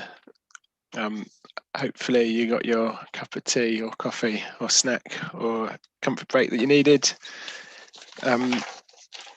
Let's get back onto the agenda. Now we're back. I saw just as we're leaving that Councillor Ingleworth wanted to make a comment or raised his hand, but I don't think he's back quite yet. But I know Louise is planning to stay for the whole meeting, so we can always bring him in at some point later on if that's okay, when you do your next report, if that's okay, Louise. Okay, so let's move on to agenda item 11 and the digital information systems controls. Is it Leonardo, are you speaking to this? Yes. I know you're new to post, so maybe you could introduce yourself to the committee before you start. Good morning, everybody. I'm Leonardo Tantari. I'm the newly appointed Chief Digital Information Officer for Leeds City Council, but also Leeds Clinical Commission Group. It's my second month in post, so I will be talking through the report this morning, and I just start saying that as I'm on my second month, there will be things which will of course will be changing in due course as I assimilate more information on how both the council and the CCG work. So if it is okay, the purpose of the report is to provide assurance on the management and control mechanisms which are applied to the DIS team, which supports, of course, the successful delivery of digital and information services. A little bit of a background. So DIS provide a number of services, not only across the council, but also across the CCG, GP practices, schools, etc. And one of my first task is actually to look at the structure of the team between the CCG and the council, so that it will become one single team, provide the same set of services. In terms of what the DIS offers, there are a number of services which are included in section 2.2 of the report. It is by no means an exhaustive list, but surely it gives you an idea. The DIS provides services ranging from a help desk to support our colleagues in the use of software and IT equipment. We provide services like IT equipment, like laptops, screens, smartphones.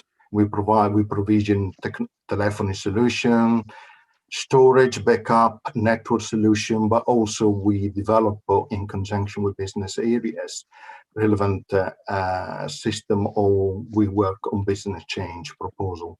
So hopefully that list gives you an idea of what DIS provides. In terms of the controls which are put in place within the DIS team, as you would expect, as there is an operational team which looks after help desk and operational services like infrastructure, networking, etc., there are a number of KPI which are in place, which measure and monitor the performances of these services, the operational services, like, for example, the service center or help desk. And we have, in conjunction to that, defined SLA reports, which we measure and adhere to whenever possible, and we provide those reports on a monthly basis. As I go through the report, I will be putting a little bit of my spin as well, as being new in the second month. So this is an area that I will be, I'm actually reviewing as well, in terms of reviewing the user experience as well that we provide to every users of digital capabilities. And you find also some information on that on Appendix A as well. As you would expect, there is a large number of suppliers, external suppliers, which works with DIS in the provisioning of IT delivery. We have contracts owners in place for each one of those, We work very closely with both the IS sourcing team inside the IS, but also with corporate governance as well. And again, this is an area, as I started in my last 1.5 months, that I put a lot of attention in terms of reviewing that the contracts adhere to the best council plans and to our strategy to digitize further the council and the city of Leeds. We have controls in place from an enterprise architecture point of view, which are very closely aligned to the business architecture or services that we provide as a council. This area is particularly close to the provision of digital roadmaps, which is an activity which is ongoing, performed very closely to each of the business area and for with each of the directors or directorates. And we are aiming to work on roadmaps and produce the first version shortly, actually by the end of this month or beginning of next, which will highlight what will be the 3-year plan for each of the business area. And this is an iterative process, an incremental process, which we'll see what we call our head of digital change in the IS working very closely with each business area, understanding their needs and formulating and manage their plans accordingly. To ensure that we have proactive management of those roadmaps, we have also in place a portfolio function and a number of forums within the IS, which manage not only the portfolio project or programs, but also how they align to each emerging roadmaps and also where roadmaps are already available. As you would appreciate, there are a number of forums and steering group which are already in place throughout the council, which review these on a regular basis. And we have also established that our financial silver session or forum will be at the moment the forum where we will escalate and resolve business conflicts as necessary. Again, there is in the Appendix B, will give you some details of our governance related to projects and programs. This is something, again, which I'm currently reviewing, and indeed I'm speaking to the leadership team in the council on how that might be changing in due course. From a governance perspective, projects and programs are reviewed regularly. As I mentioned, there is a portfolio meeting which review every single project and programs, their delivery and their measurement against our capacity to deliver and the 4 tracks in the, I would say, standardized way and based on best practices performance of project in terms of delivery on time, to quality, scope, etc. So reports which will come out on a regular basis from the portfolio management team, which will give information on how project and programs proceeds, but also will provide the information to manage resources, demand and capacity. I'm planning actually to publish that more widely as we speak, because my intention is actually to make that function stronger than ever and enhance transparency in the way that actually project and programs are reported, particularly in terms of progress. So there is a further work which you will see as well. That team also is in charge of forecasting on a weekly basis. So there is forecast management which is in place, and there is a regular forum where resources are reviewed in terms of their location, conflicts, and for their impact to current project, live project, or projects which are in the pipeline. From an information governance and security compliance, we have 2 boards. So we have a compliance board which has been established, which focus on ensure that compliance risks are managed and also actions are taken in regards to what our annual IT health checks is providing as information. We have also an information management board, which oversee all the information and governance of projects and activity. And you find more information in terms of their terms of reference in Appendix C. Since 2015, the Infrastructure and Investment Inclusive Growth Scrutiny Board has led an inquiry in digital inclusion, and there is an annual report which will be presented in April this year, which will contain more information on that.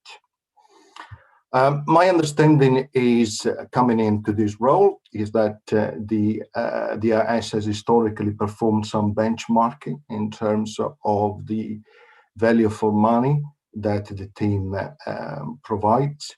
This has not been undertaken in the past 18 months, but it's something that we measure on a daily or weekly basis, and it is definitely one in my task list to actually come back to this at some point this year to demonstrate the value for the value for money of the services that the team currently provides to the council and to the other organisations in Leeds and wider.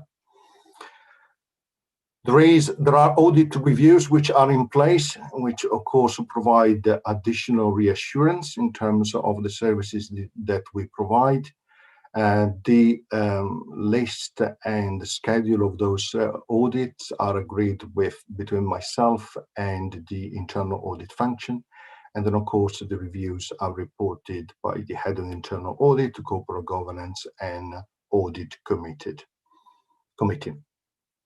There are three risks or corporate risk which are managed on a regular basis and which form part of our assessment on every activity we do, which are reported on section 313 of the report. This relates to a risk of having a major ICT failure because of prolonged ICT failures. Also, there is a risk about the possibility of having a cyber incident because of digital crime or processing failure, but also there is a risk which we manage regularly on a daily, weekly basis, which is related to information management and governance as well. And I would say that we have a strong IG and security team which review and assess very robustly everything that the IS does. Beyond those, I think those are the main controls which I wanted to present for today. So happy to take any question you might have. Thank you very much. Councillor Illingworth. Thank you, Chair. I wanted to raise an issue about digital inclusion, which I think will be a running issue for some time, and I'd like to flag it up now. I'm very much aware of the increasing role of geographic information systems in politics. It is a highly political issue, which often allows us to demonstrate differences in wealth or access to services, and intensely political issues, in the best sense of the word, political decisions where we need to allocate resources, we need to see where resources have been spent, and I can see GIS systems being an important part of politics. It's a good thing.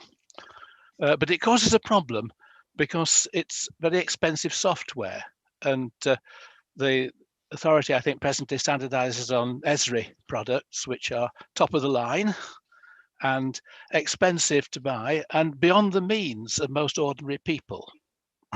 So my electors are just starting to engage with this area at the moment. It's becoming an issue. We're doing a local plan, and we're getting people on board for this. So officers are giving advice. The process is working more or less, but it could work better. And the issue particularly is about access to information, whether it's usable information.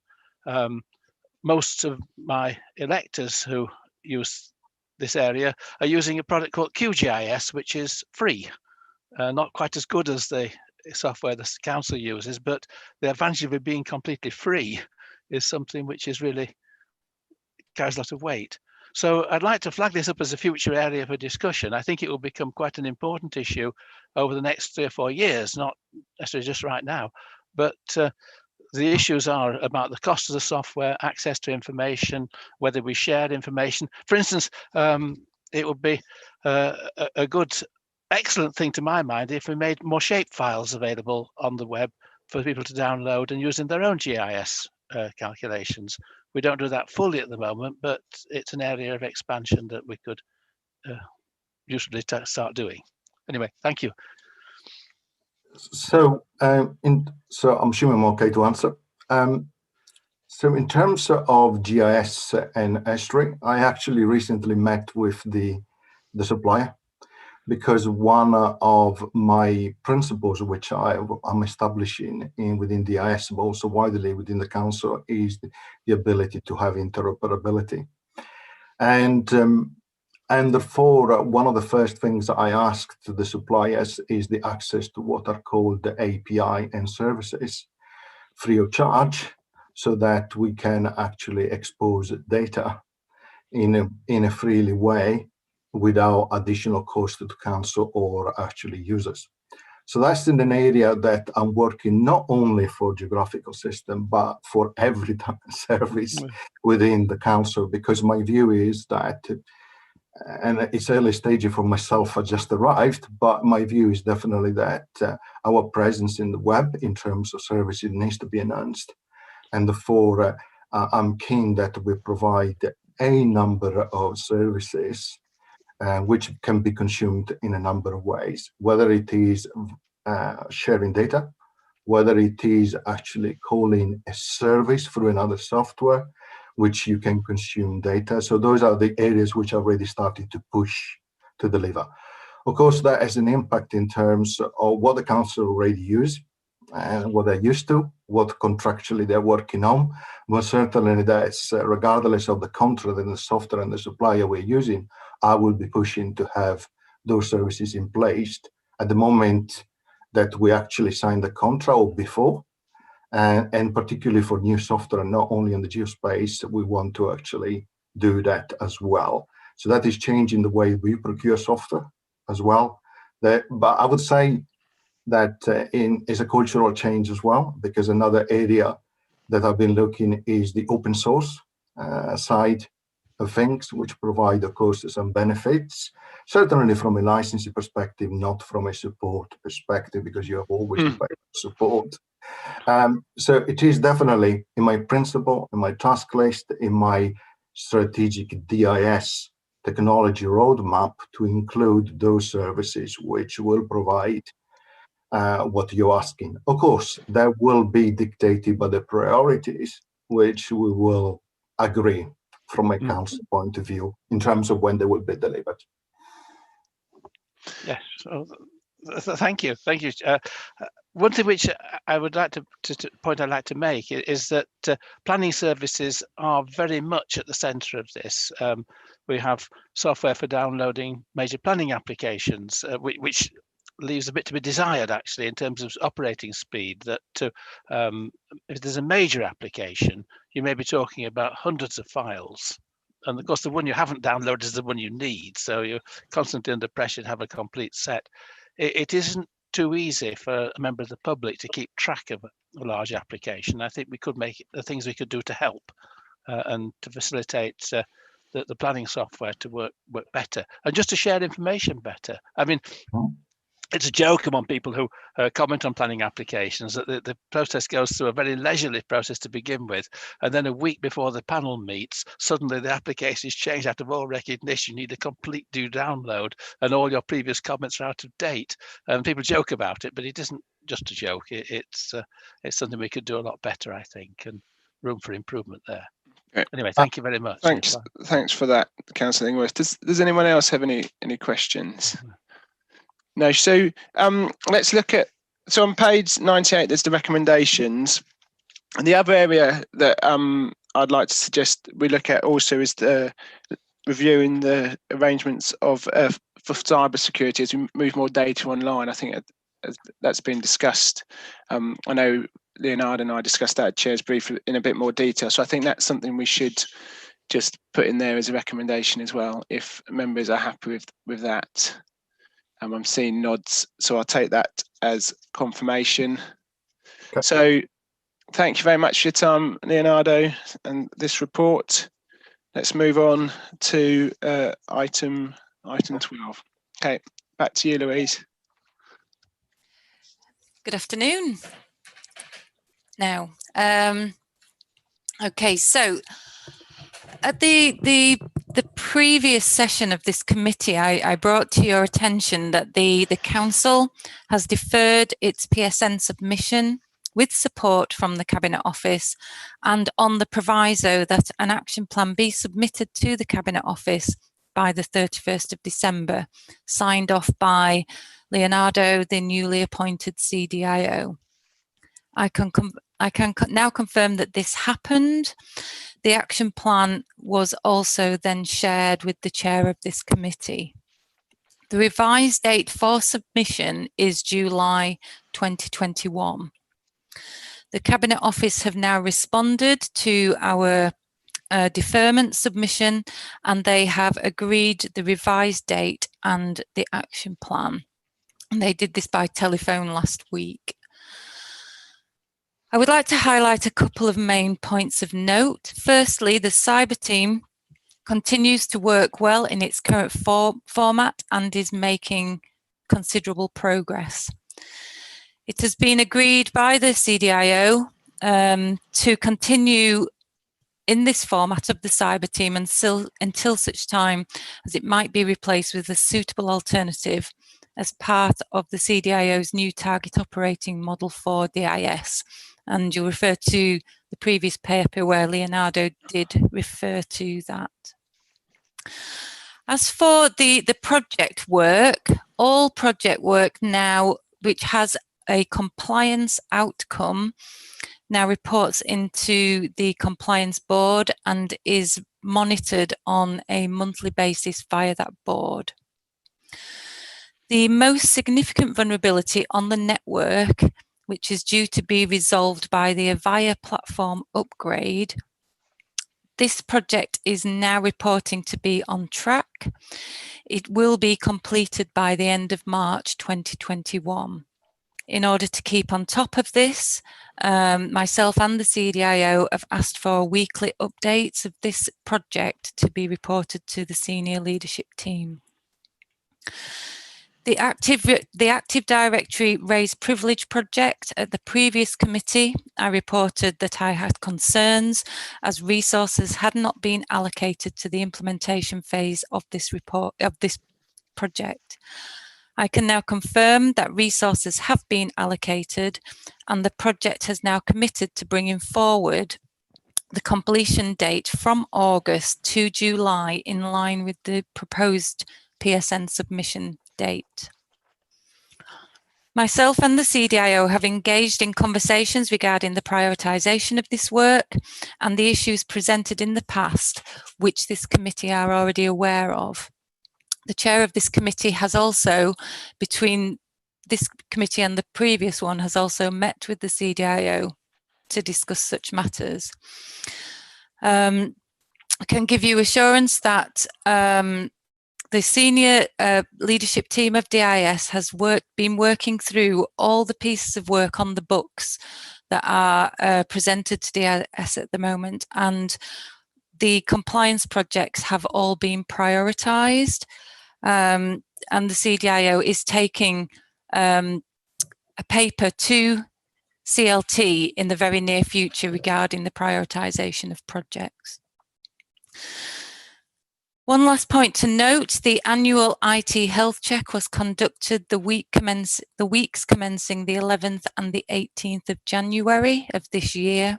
We now have the report from the IT health check. You will know from the years that I've been coming to this committee that this is essentially what we work from prior, in order to make our PSN submission. and that they essentially give us a list of vulnerabilities scored from 1 to 10, and we have to have resolved all the vulnerabilities that are 7 and above before we can make our PSN submission. The cyber team are currently reviewing the report, but I can confirm that the output from this year's IT health check was there were no surprises. So there was nothing that was reported to us that we weren't already aware of, that the cyber team weren't already active and have in plan to do such works before July, and that there isn't already a project in train to deliver on. So all the vulnerabilities that have been reported to us out of the IT health check are ranked based on their score, and everything that is a 7 and above have been prioritised to be worked on first by the cyber team. Okay, so I'll leave it at that juncture and take any questions. Does anyone have any questions for Louise on this item?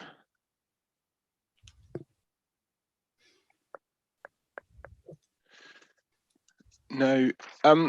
So I think it goes without saying, Louise, that this is clearly a really critical project that we're keen to see continued movement on, and it's pleasing to see it's getting senior attention. And so I think, again, if there's at any point you fear it's behind schedule, I think I'm sure the committee will agree that you should notify me at the earliest possible opportunity. And I do think that's important because obviously this is something that should have the focus. So on that page 111, the recommendations,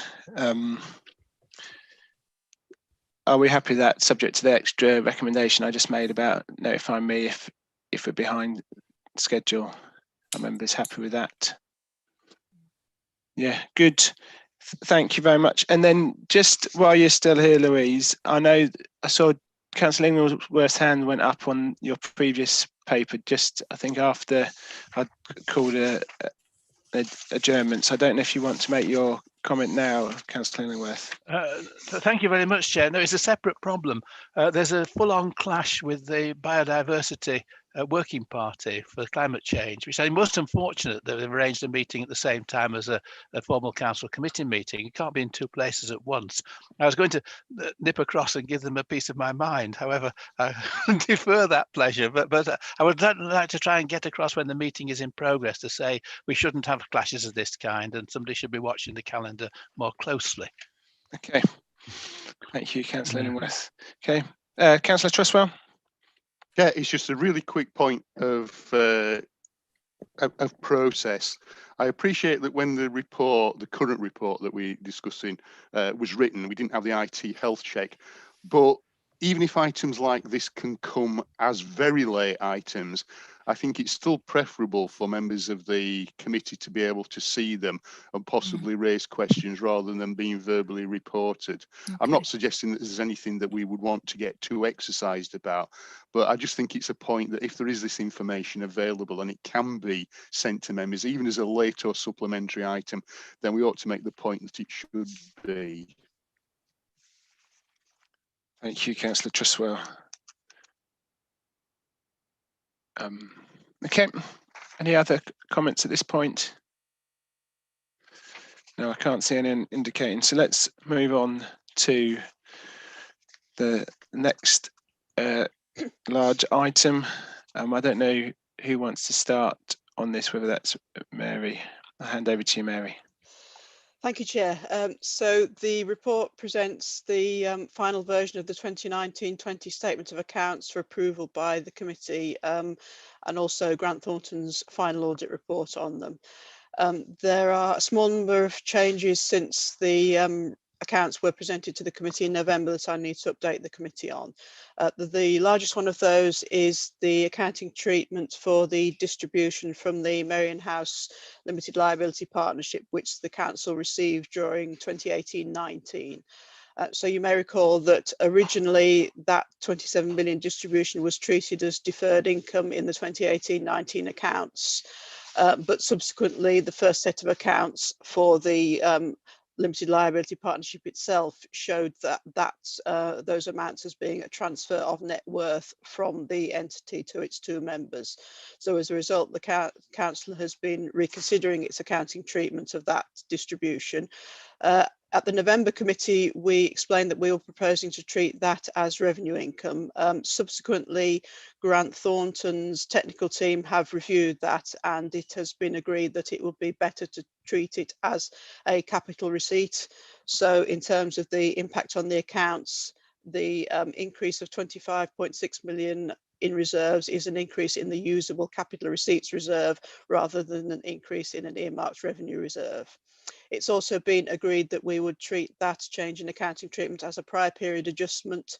So the 2018-19 appropriate figures have been restated, and there is an additional explanatory note, which is note 23 in the revised accounts, explaining that. Two other changes to the accounts to make the committee aware of. The clean air zone, you'll be aware, was cancelled by the government during the summer. Subsequent to that, discussions have been held with the government, and the government have indicated that they will be asking the council to repay some of the grant that we received. So there is estimated at the moment to be 6.6 million of capital grant and 1.3 million of revenue grant, which was previously shown as income and carried forward in reserves. That is, the accounting treatment of that has now been changed so that those amounts are shown as receipts in advance in these revised accounts. And then finally, we've reconsider the level of all the provisions based on the latest data, and that has resulted in small increases on the collection fund to both the appeals provision and the bad debt provision. So with that, I'll hand over to Grant Thornton to present their final audit report to you. Thanks, Mary, and thanks, Chair. Perminder will take you through the updated ISA 260 report, and then I'm happy to take the committee through the letter that relates to the FRC reviews of prior year files, Chair. So I'll take that one after, if that's okay. Thanks, Chair. Thanks, Perminder. Thanks, Gareth. Our updated report that you have in front of you is really an update to the report that we presented to the Audit Committee back on the 14th of December. So what I propose to do is just talk you through the changes, the key changes that have been made to that report. And I think the first area I just want to touch on is on page 3 of our report, or page 127 of the pack. And that relates to Merrion House, an area that Mary's already referred to. And it's to recognise the adjustment of 50% of the advance rental prepayment as a return of capital, as opposed to what it was previously, a return on capital. There is a prior period adjustment, as again Mary has referred to, and the council has provided a number of detailed accounting entries which we are currently working our way through. And as Mary's already said, the impact is that deferred income falls and the council's usable capital receipts increase by the same amount. Just over the page, onto page 128 of the pack, or page 4 of our report. Our work is now substantially complete, subject to a number of areas that remain outstanding. Firstly, relating to information on the council's PFI schemes in regard to capital expenditure and the accounting treatment and classification of a particular lease on Whitehall Road.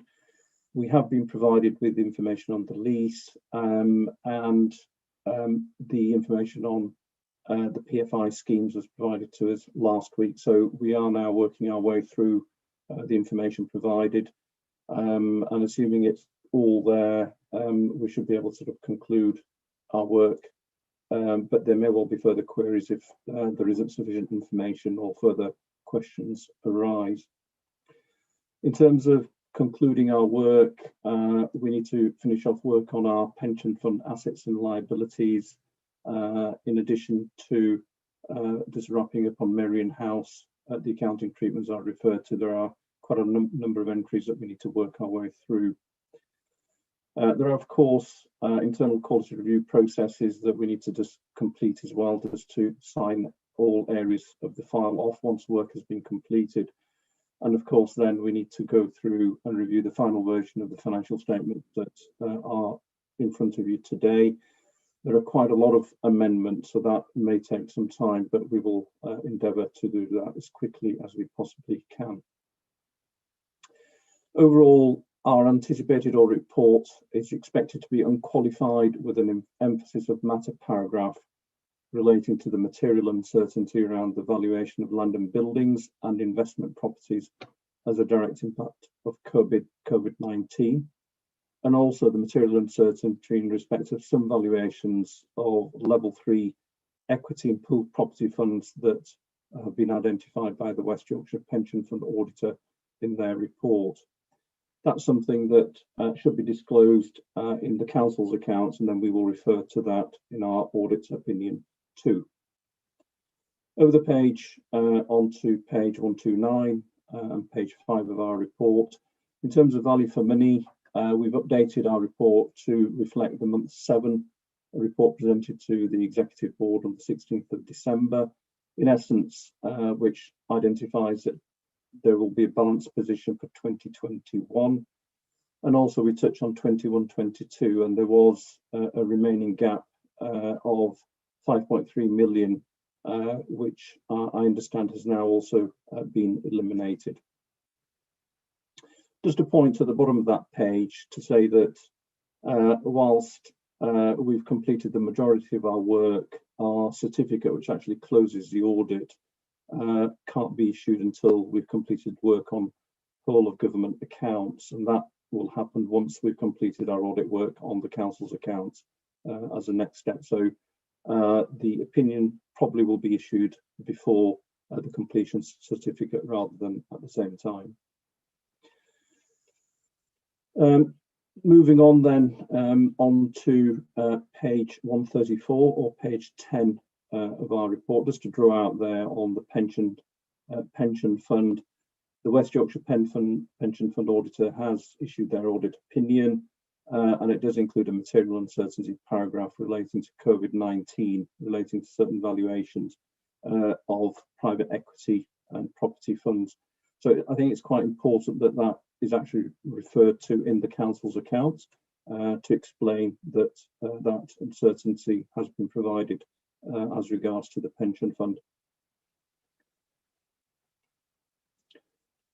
On page 137, page 13 of our report, we've just updated some of the information relating to heritage assets on the left-hand side, bottom 2 paragraphs, to put in the correct updated information. One area of work which was incomplete at the time you saw our report in draft is on page 140 or page 16 of our report, and that relates to our assessment of going concern. Obviously, at the time when our report was last presented to you, this hadn't been prepared by management, given the significant amount of work that was ongoing around the budget gap for 2021 and 21-22. We have received that in December, which we have now reviewed, and we've concluded that the going concern assertion is appropriate for the authority's financial statements. Over the page on to page 141, bottom of the page there, we've listed out there some omissions in the financial statements and the actions that the authority has agreed to take, or if no amendment is to be made, so you can actually follow which have been agreed and which have not. In addition, at Appendix C, there are also some presentational disclosure amendments, which we'll come on to in a little while. Page 143 or 19 of our report just sets out a little bit further detail, our further work on Marion House, and the reason we have reached the conclusion that we have, that it ought to be recorded as a return return of capital, I beg your pardon, rather than a return on capital, and the need for a prior period adjustment to correct the original entries that took place in 2018-19. The value for money section, as I mentioned earlier, the only change relating to that is on page 150 or page 26 of our report, the centre column just highlighting the findings included in the Executive Board report presented in December. Other than that, there are no changes. On page 156 on independence and ethics, or page 32 of our report, just to draw to your attention as bottom of the page to ensure that there's complete transparency. One of Grant Thornton's employees left the firm at the start of 2020 and later joined the council. And it's just to set out there that the individual concerned did not have any involvement prior to leaving the prior to leaving Grant Thornton and joining Leeds City Council in the audit process itself. So they were not involved in last year's audit or indeed the current year audit whatsoever. So just to be totally transparent and bring that to your attention. The action plan on page 158 or 34 of our report, second recommendation there, management have revised their management response to bring it up to date, which basically shows that a balanced position for 2021 is now being reported. And on page 160, audit adjustments, we have put in an adjustment for the prior period adjustment relating to Merrion House. Of course, that is the main movement. There are indeed quite a number of other minor adjustments that we are working our way through, but rather than confuse the detail, it's the overall amendment that's been reported there. The audit adjustments, we have identified a couple more. The last one on the bottom of page 161 relating to operating leases, and the bottom one on page 162 relating to the cash flow statement too. And then the couple of adjustments that are set out on page 163, those are indeed additional ones to the report that was presented to you back in December. We are working our way through the accounts, which we again received a week or so ago, and the next step obviously will be to make sure that all of the adjustments that have been identified have been correctly processed as we've agreed with management. I think that's a summary of the key changes that have been made to the audit findings report since you saw it back in December, but happy to take any questions.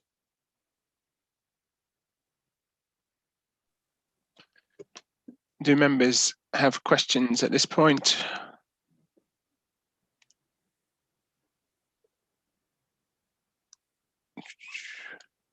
So just to be clear, in terms of the process for finalising, publishing the accounts for the council, could you just run through the timeline for me, Paminda? So as I said earlier, we've got a few things yet to do. We need to review the information provided on the council's PFI schemes. We have a number of other areas that we need to conclude our review work on.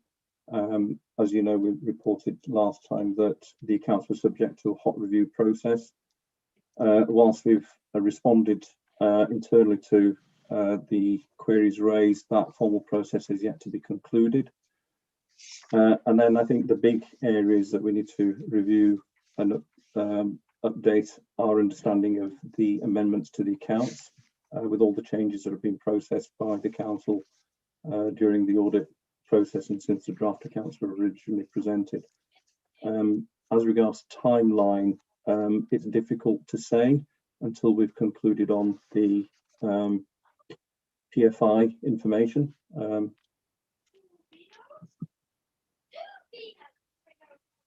Okay.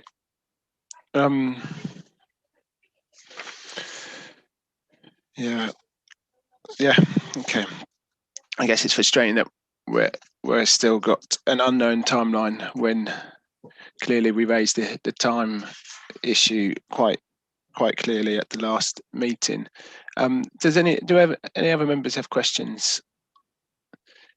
No. Okay, let's move on to Gareth, and you're just going to discuss the paper on page 173 for members. Yes, thank you, Chair. This paper, I guess, was sent through to yourself, Chair, following the letter that you sent to me about 3 or 4 weeks ago that highlighted, I guess, some well publicised issues that the FRC had with Grant Thornton's audit of Patisserie Valerie, and then some wider challenges around their review of a sample of public sector based audit files in 1819. And I guess this tries to set out a response to particularly the public sector file reviews, given that's obviously the sector that Parminder and I work in, and obviously is relevant to you as a committee. So I think before I actually go through the letter, just as a bit of background, I suppose it's worth pointing out that Grant Thornton's public sector audit team are subject to external regulatory review by a couple of different regulators, depending on the size of an audit. So for audits with a gross spend over 500 million, which obviously Leeds City Council would fit into that category, they are subject to review by the Financial Reporting Council, the FRC. For audits in local authorities and NHS bodies with a gross spend of less than 500 million, they are subject to review by the Institute of Chartered Accountants of England and Wales, the ICAEW, and their Quality Assurance Department, or QUAD. So we've tried to set out on page 174 of the pack some key messages to feed back. And I guess it is worth saying that in terms of the FRC's review of the 6 public sector audit files that were subject to review last year, in terms of the value for money conclusion work, that finding was very, very strong, and we received some really strong scores off the back of that. So both the FRC and the QUAD review audit files on a 4-point scale: 1, 2A, 2B, or 3. And really it's scores of 1 and 2A that are the acceptable level of audit quality. 2B represents an adequate score in terms of the audit opinion being appropriate, but it does require some significant issues for improvement, and obviously a score of 3 is an inappropriate audit file. And just to be really clear, the FRC scored all 6 of our value for money conclusion pieces of work, 5 of them at level 1 and 1 at 2A. And I guess that work on the value for money conclusion, as members of the committee will know, is where we look at the sort of detailed assumptions around the budgetary planning, the budgetary outturn, the management of savings, the overall sort of financial position of an authority, or indeed an NHS body, and things that I think as an audit committee, you know, are sort of key areas of assurance for you. So that detailed work around some of those financial assumptions, the FRC were entirely comfortable with. In terms of the smaller bodies, of those of less than 500 million spend, the QUAD is also of the view that Grant Thornton's public sector audit files was of a very high standard. So again, I think we had 8 or 9 files reviewed last year, the majority at 1 and the rest at 2A. So again, the QUAD were satisfied with the quality and depth of our work. Now, in terms of the FRC's review of the accounts audit opinion work on the 6 files last year, you're absolutely right, Chair, to point out that only 1 of those 6 files was graded at 2A, with the other 5 being graded at 2B. And I guess the main factor in that grading was in relation to the level of work that was done on property, plant and equipment, or fixed assets in old terminology, around the valuation of those assets on those 5 particular files. Now, as a result of that, clearly, you know, that wasn't an outcome that the firm wanted, but action was taken for the 1920 audit, which is obviously the one that we're currently concluding on. So there was a greater level of depth of testing around the valuation of property, plant and equipment, and also in relation to the pension fund liability, which Perminder's just recently taken us through in the ISA 260.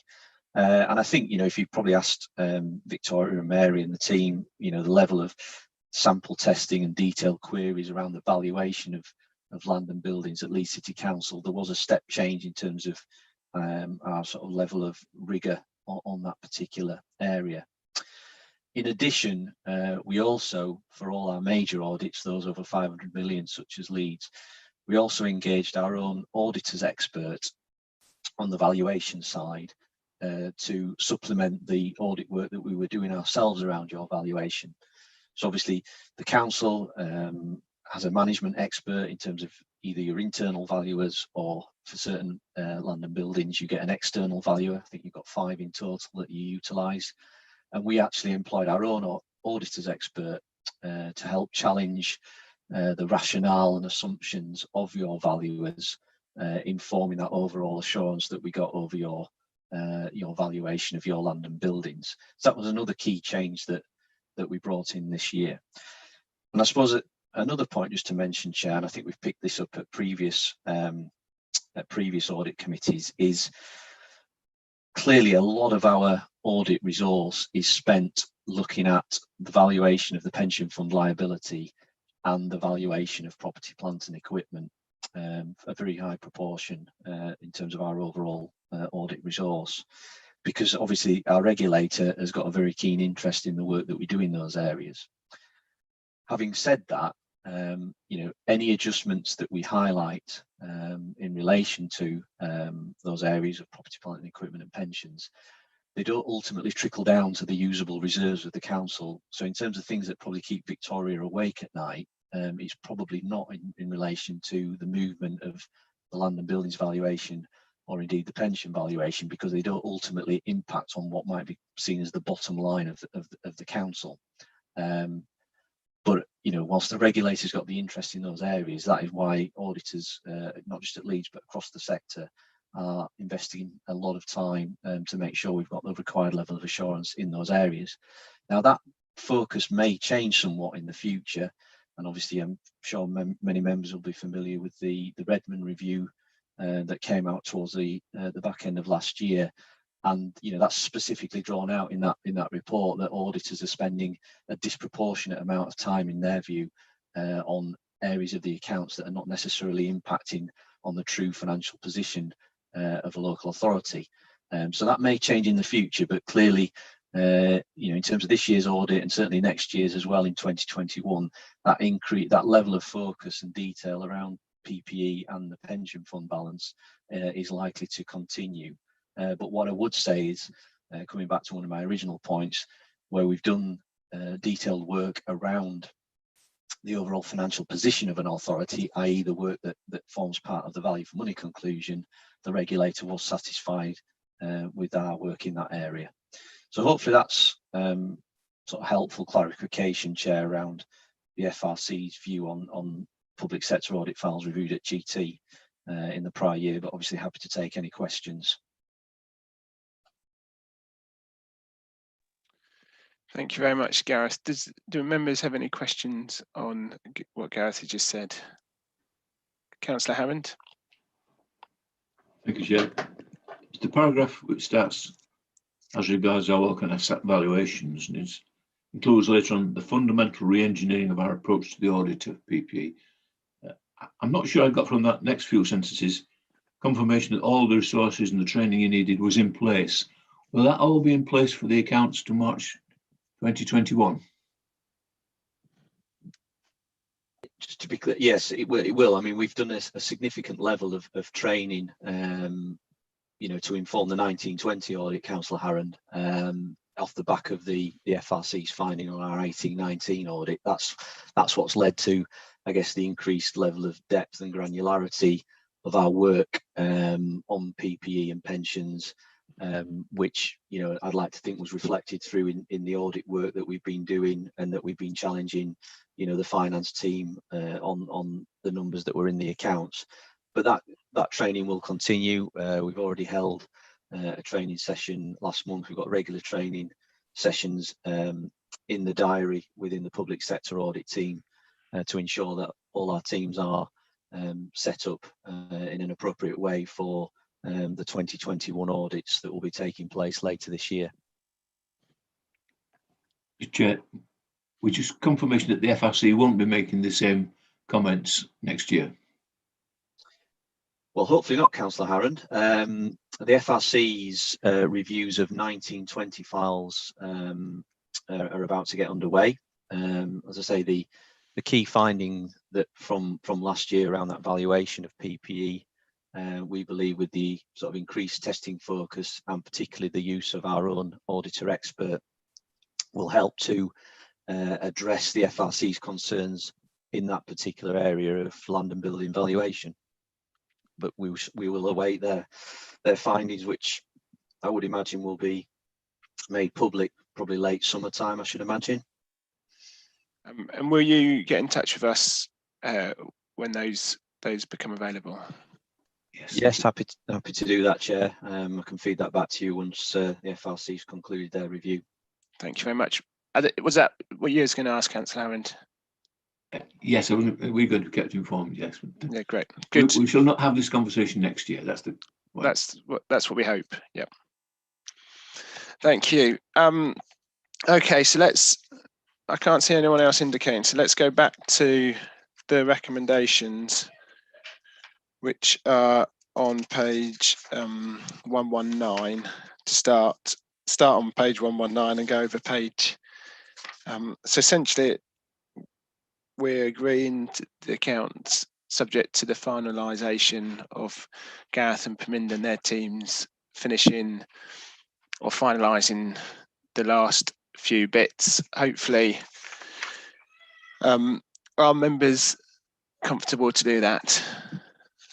Subject clearly to any changes would need to be notified and discussed appropriately. Gareth? It was just on that point, Chair. I mean, clearly, this type of approval is quite typical. Whilst we're still finalising, certain bits of our work. Clearly, if anything material came out of that finalisation piece, obviously we'd make you aware of that, Councillor Scopes. But as Paminda said, once we've worked through those finalisation points, and if we're satisfied with them, then we traditionally just deal with the final approval with Victoria. I think the point I've made many times is that, and in the future, is that in the ideal world we would have dotted all the I's and crossed all the T's prior to the committee meeting, and that is where I'd like to be in the future. It's where I'd like to be now, but we're not. We can't change that, but that's where I'd like to be in the future. But with that, I don't think I've got any dissent on moving forward on the proposed basis. So let's do that. Okay. So thanks, Gareth and Paminda, and also thank you to Mary, Richard and Victoria and all that, the internal teams. And I know there's a lot of work that's gone into getting these accounts nearly finalised, or hopefully nearly finalised. Hopefully we won't talk about these accounts at a committee meeting again. We'll talk about next year's or the year we're currently in, probably. Okay, so agenda item 14 is the work programme. There's only one meeting left, so hopefully there won't be any surprises. Were members happy with the do it all in one go with a short break? I thought that was okay today. I've got some nods from members. It just means that we talk about everything at full public meeting, which I think is a positive thing. Okay, any comments on the work programme? I mean, we still have a 1st of March meeting, or does it all roll into the proper meeting, Chair? All roll into the proper meeting. So the 1st of March was the working group, but I think my take is that we're comfortable with doing a full committee meeting with a break, and then we get. I think it's probably easier for everyone. So we all just prepare for a meeting. It makes it a long meeting, but that's life sometimes. Councillor Trustwell. Yeah, Chair, just to reinforce that, I think I was one of the members who expressed concern about using working parties to go through detail and then simply receiving minutes and kind of rubber stamping those. I think that that's not the appropriate way for us to operate, and I think what we've done today and what you've done today is a much more appropriate way of dealing with matters. Thank you. I take that. Good. Yeah, my point was it's just still in the work plan. That's all.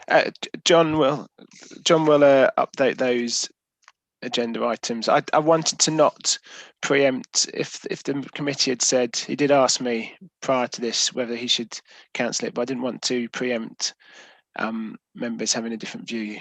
And also, if this had been a complete nightmare and gone on until 3 in the afternoon, members might have changed their minds.